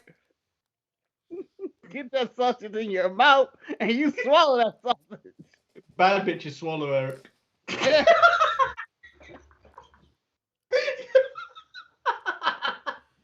How'd that taste, huh? How'd that sandwich taste? All up in your mouth.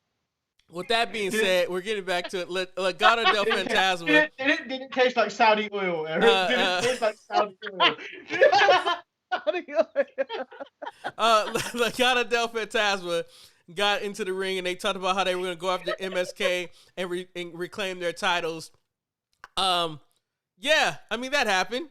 I think the true champion quarrel was Raquel Gonzalez and Mercedes Martinez when they just talked a lot of shit to each other, and Raquel put Mercedes in her place and said, "You ain't never amounted to shit." What makes you think that you're going to do something now? Manny, what did you think about Raquel Gonzalez in this situation? When she said, "What I've accomplished in 1 year in wrestling is more than what you've accomplished in 20 years of wrestling," I can't take you seriously when you're eating that. Oh, he's wiping it off. It's all in his beard. Now clean yourself up. Clean yourself up. Now, if you've made it this far in the audio, I want you to tell us what you thought about this whole segment of Eric eating a sandwich.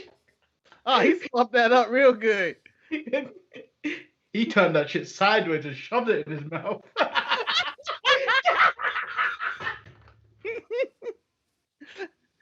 Honestly, this is a clippable moment of Eric eating a sandwich. I'm not going to waste an ounce of this sandwich, damn it. You know, I am this and try and make it the most viewed video on the channel. So if you see that video come up anytime this week, you watch it at least 10 times.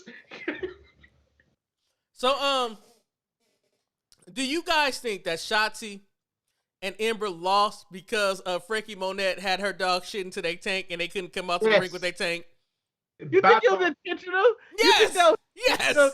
She put her dog in there to shit. That dog goes wherever the hell he wants to go. That is Prince Priestley, the motherfucking star of NXT. As much potential as you see in MJF and in Darby Allin and in Hangman Page, Eric, I see it in this damn dog. This dog is camera ready. He knows when to shit. He knows when to look at the camera and smile. He knows what's right.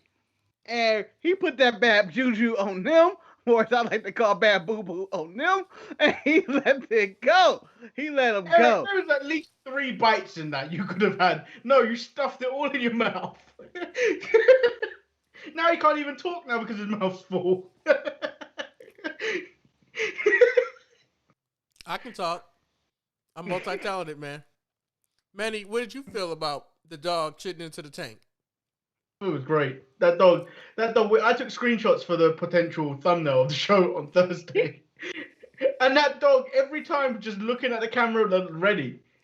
Like, yeah, this is my good side. Look at it. So, Manny, I know you have not been a huge fan of Ember Moon, and but you are a fan of Shotzi Blackheart. Were you sad to see that their tag team championship reign has come to an end? No, I want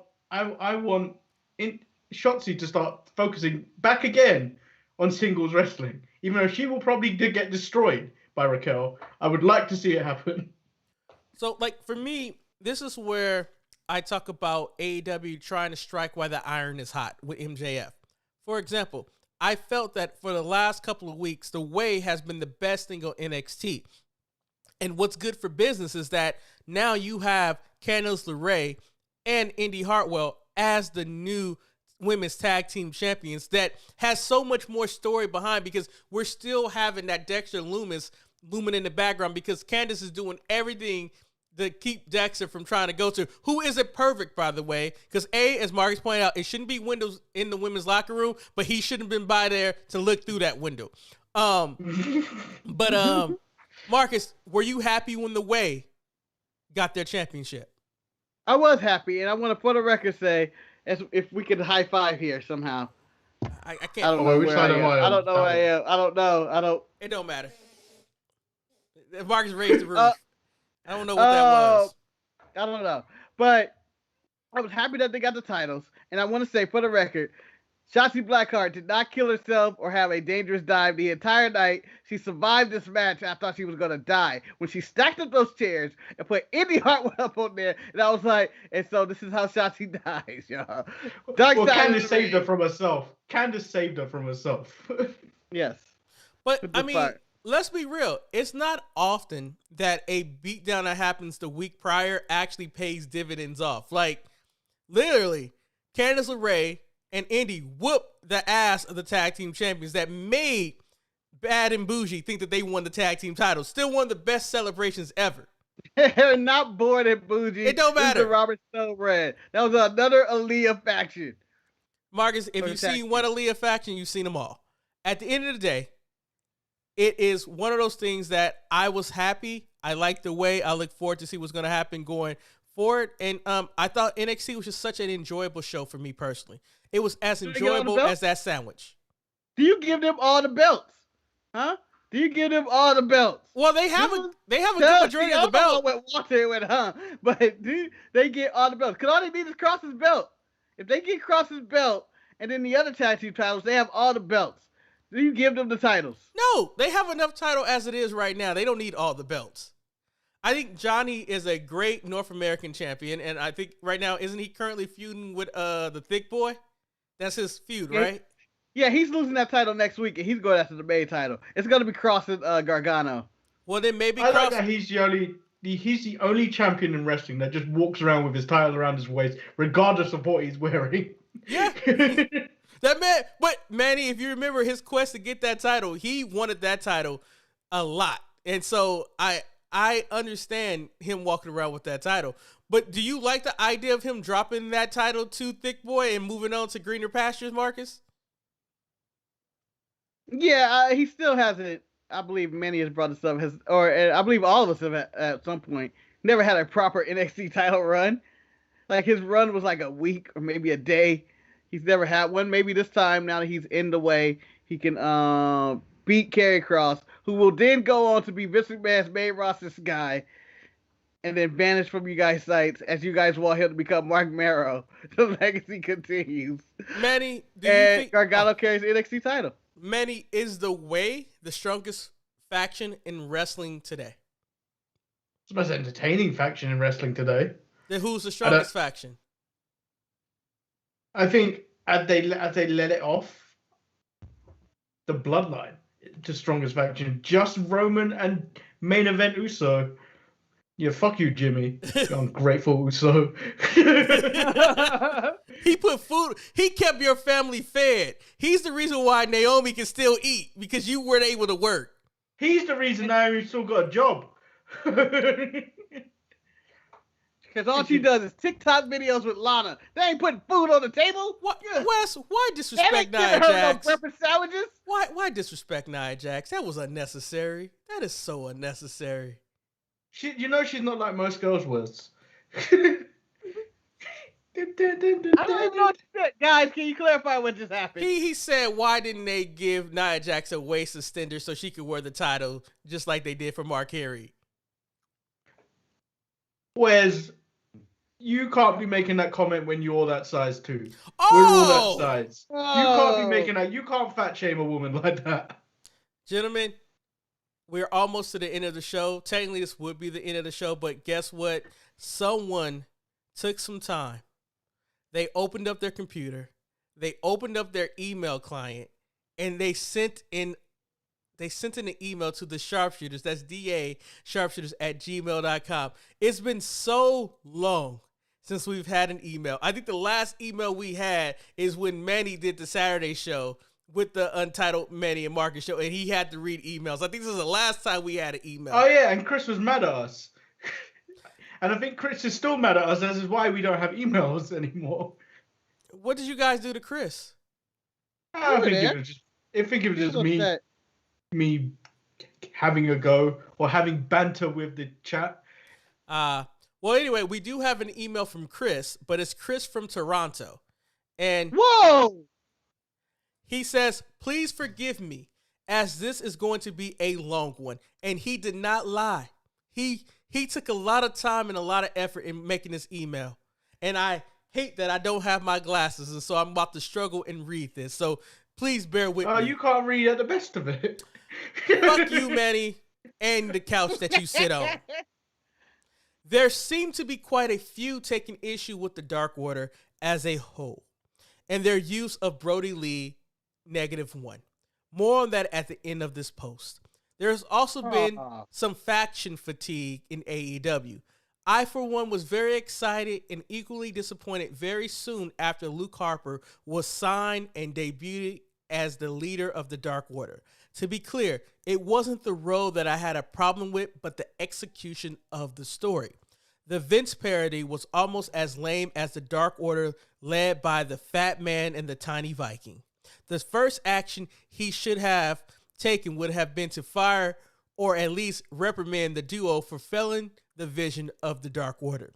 They could have been the Cobra Commander to his Serpentor. Serpentor, I guess that's right. It was nice to see that John Huber was aware of how the audience was reacting and was actively, if not slowly, making changes to remedy that. There were, however, lots of prime opportunities missed to make the faction something relevant rather than the farce it has always been.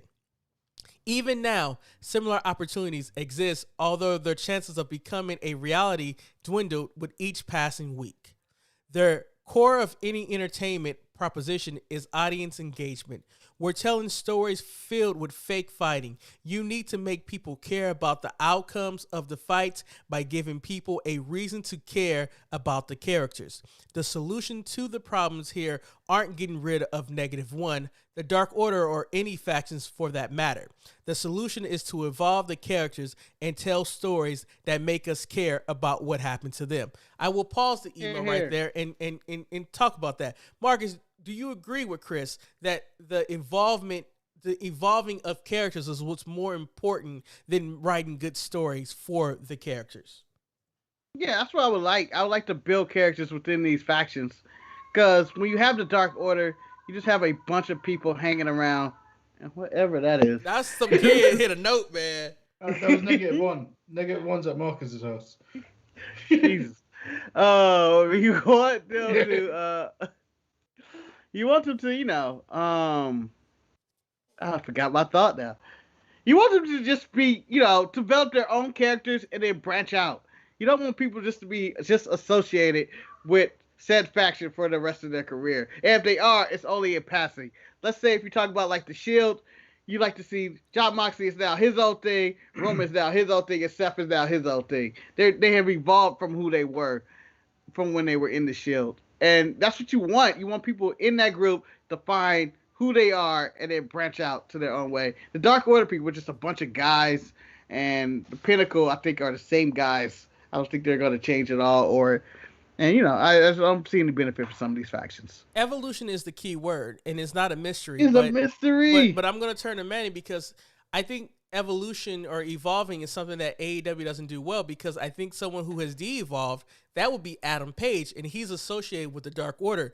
Am I right? Like, they have not handled this guy was built to be the... It lays with the Dark Order. Obviously, I feel like with John Huber dying, yes, sad thing, but like now you're holding this as like a monument to him of this group, and now you're stuck because with the fact that you've gone so long with it, you're stuck on when's the time to call it. They've gone so far with it. Anytime they come out, they make reference to either -1 or the passing of Luke Harper. These guys are stuck, and these guys will not evolve at all in that point, because where do you go with that? We just know they lose all the time anyway. No one's evolving, and like a good character out of that is actually Johnny Hungy, and Anna Jay, who was actually doing well in the women's division before she got injured. But like, where do these people go now?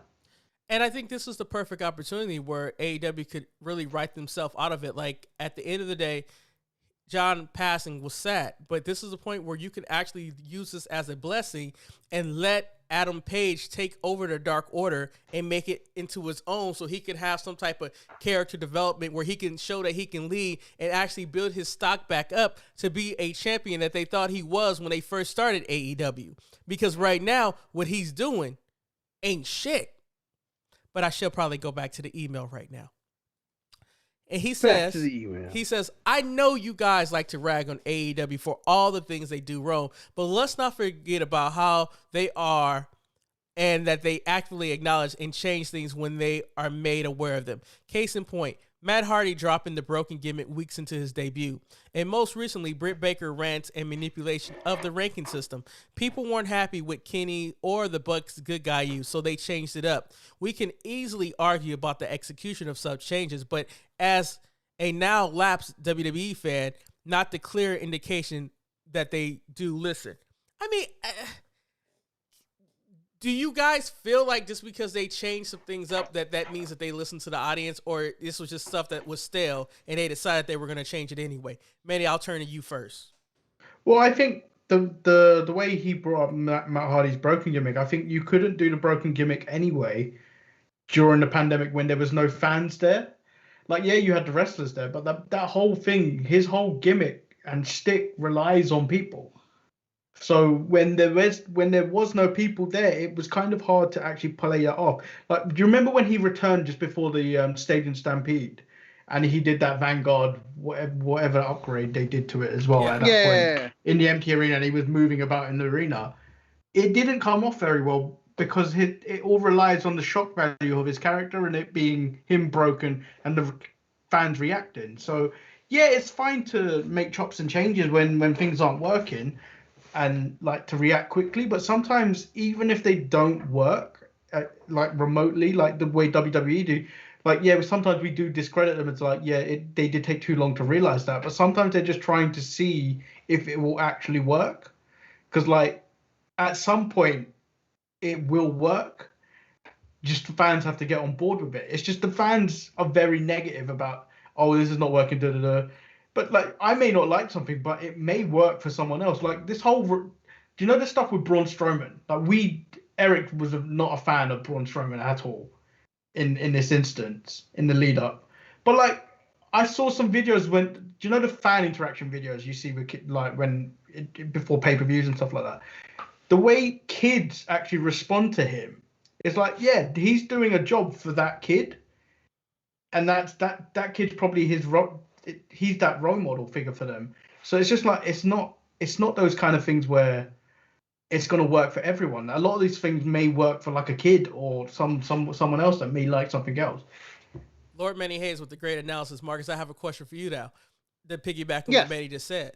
Marcus, he gives credit to AEW for listening to the fans. My question to you is like, which fans do you listen to? Because as Manny said, no one is ever happy. So is listening to the fans the right direction you should go to with running your company?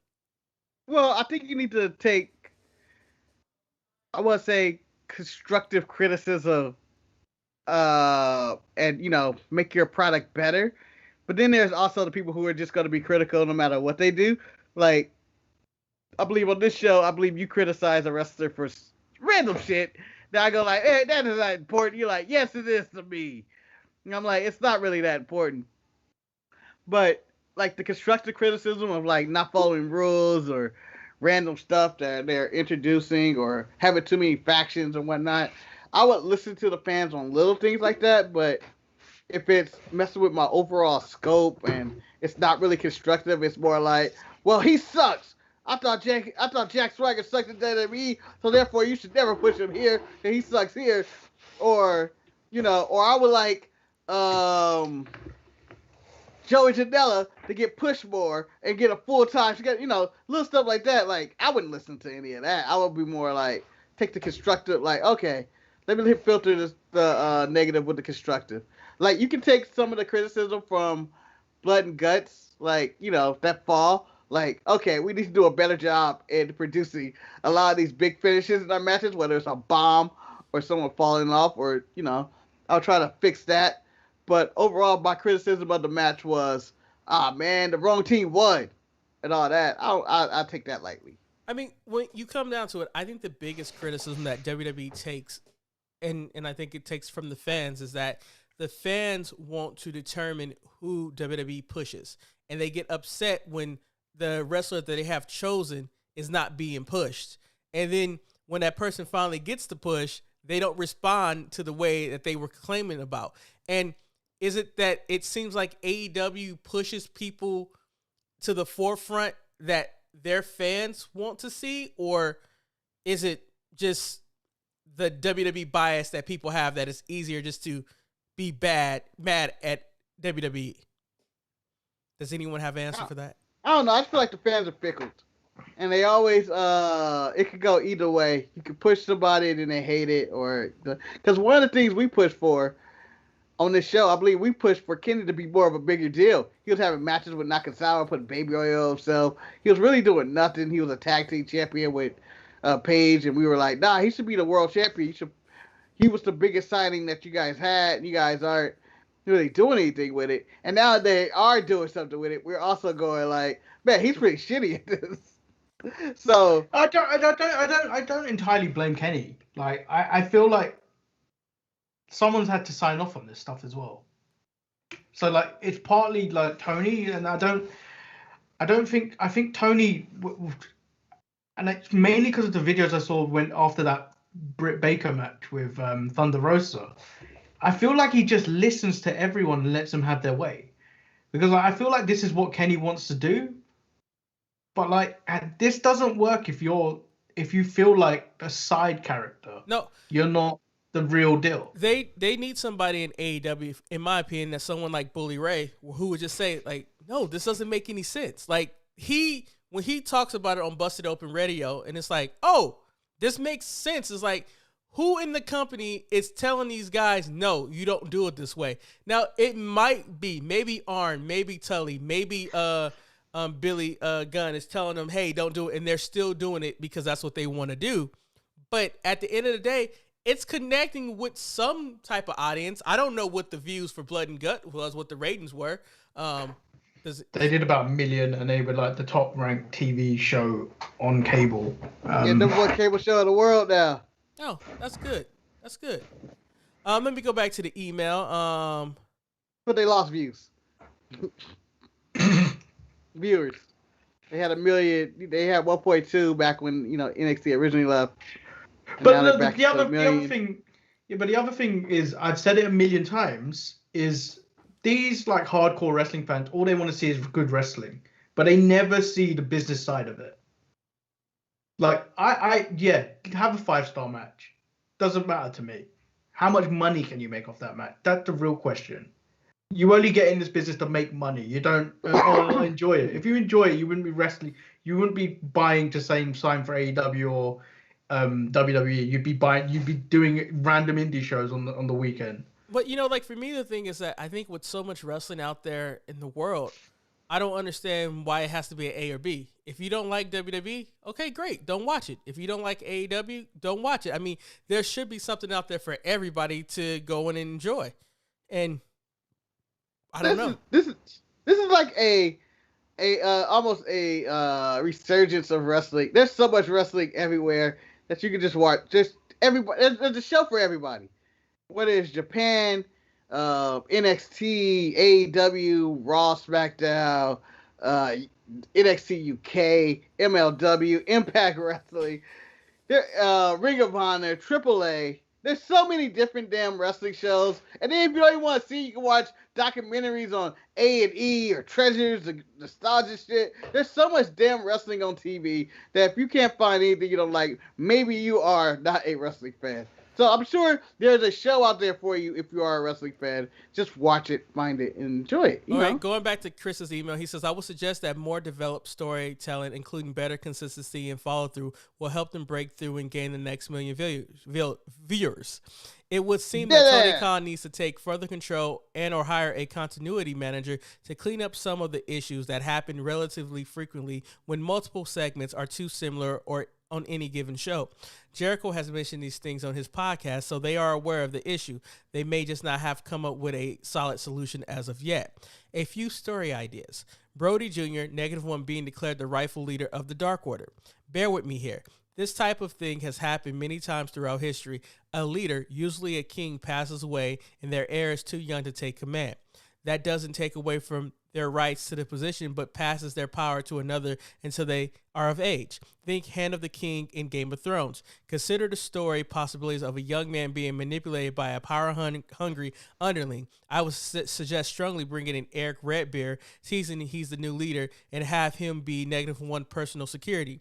Then bring in someone to seize control and put the others in check. This works any way you like it, being either heel or face. Fans can get behind someone who straightens out a group of wandering sheep lost in their misery. Alternatively, we could easily hate anyone who takes clear advantage of emotionally compromised mourners, especially a child who lost a parent. Manny, go ahead with your hand being raised.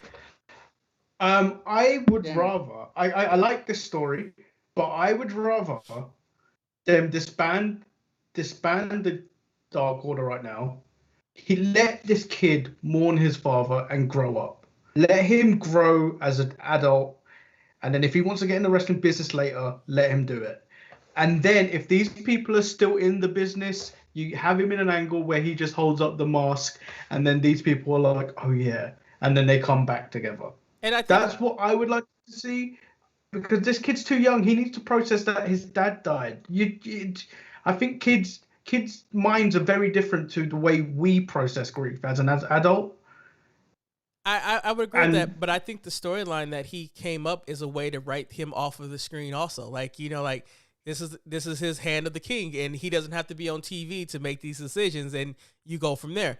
I think the thing is we need to fix the Dark Order. There are a bunch of people on their roster running around, and they need to have some type of direction, and they don't have any direction right now, and that's the biggest issue. Like, they don't have a leader. They don't have someone directing them what to do. And if you have a group of men actually following a young, I mean, I don't even think he's a teenager yet, then that's a problem in itself. Marcus, you look like you're going to either fall asleep or you're full of anger, or should I go back to the email? No, I'm waiting to give my answer. Go ahead, Marcus. I didn't know you had an answer. Yeah, I did. And I was just waiting, you know. Abolish the Dark Order. Abolish it. That's all I think. I think you should just drop it all. I don't think you should bring in Eric Rowan or Redbeard and all that. I just think it just needs to be done. Just end it. It's no point in keep doing the Dark Order gimmick if you have no direction for them other than they're just going to come out every now and then. Especially with Johnny Hungy down. There is no reason to have this faction at all. At all. I also think that it's a time that AEW needs to pause with bringing people in.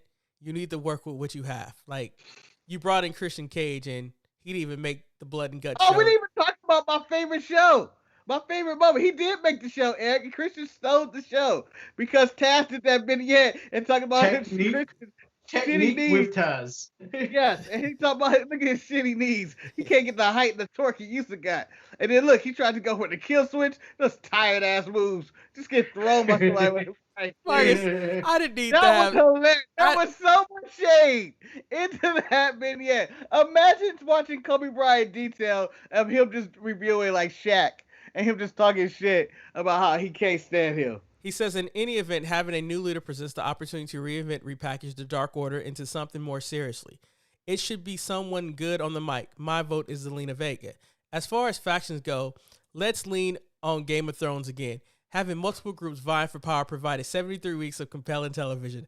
Unlike what Vince McMahon might do with this idea, I wouldn't attach any kind of medieval or mystique elements to the story. Simply treat the factions as warring nations trying to gain the most control over the company. Having so many factions like tag teams isn't a detriment. It It's what can set them apart from WWE.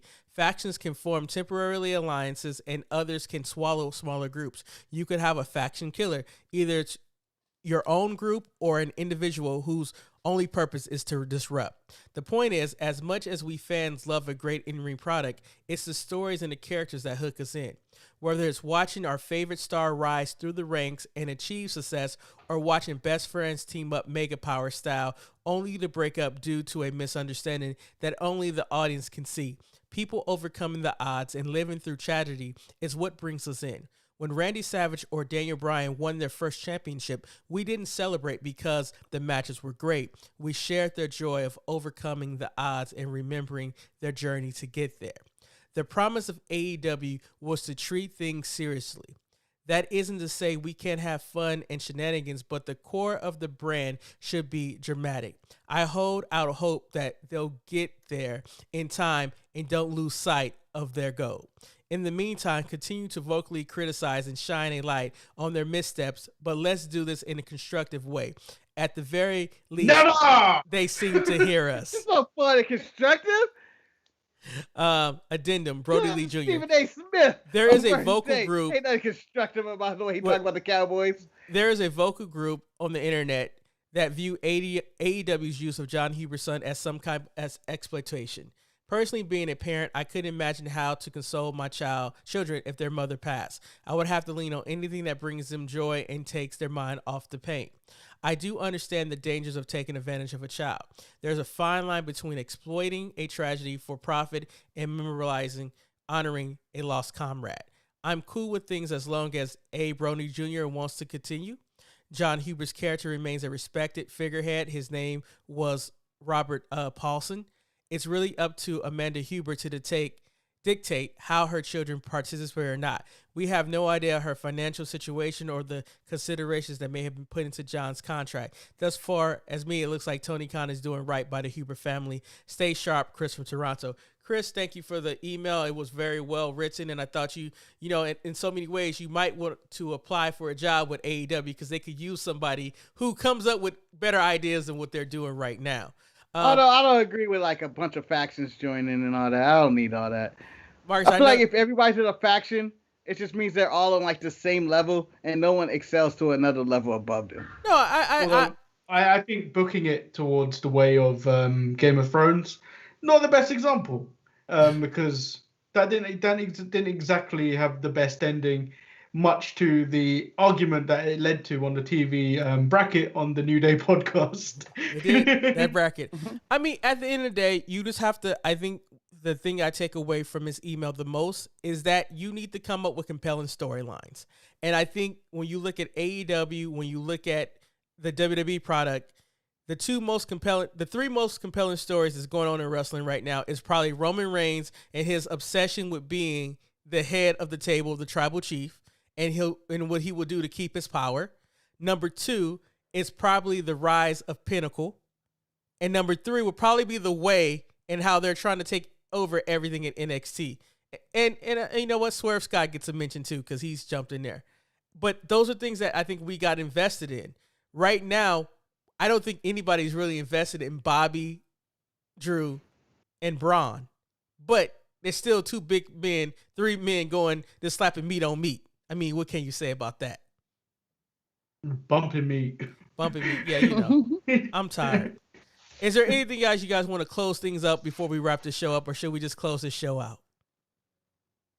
We should close the show out. Let's close the show out. Yeah. Marcus, maybe we should do a video where you could be tasked and you can rip my technique of hosting the show. Look how Eric ate that sandwich. He didn't have the right technique. Look at his lips is flabby. Oh, you know what? I'm gonna release the video of you eating the sandwich, and then on Tuesday we're just gonna react to that video on the show. Wow, man! You could have took less bites of that sandwich. You could have took more bites, which will burn more calories instead of shoving the whole thing in your hole, which forces the food to go down even faster. It's called chewing your food. It's called chewing your food. I would point out the point that was the hardest for me was Manny was giving like, you're going to choke, man. Don't laugh at this. It's going to go down your windpipe and no one's there to save you. You're going to die on the air. And I was like, God damn it. Anyway, I hope you guys enjoyed this episode. If you guys have an email that you want to send in, feel free to send it to thesharpshooters@gmail.com. Since we didn't have many emails, I appreciate the length of that one, but please try to keep the emails a little bit shorter, because we spent we spent 30 minutes on the email. So it was really nice, though, because it got good conversation. But for that, I am Eric. I'm Lil Manny Hayes. And I'm Marcus, the grand finale. And until next week, stay sharp. Peace.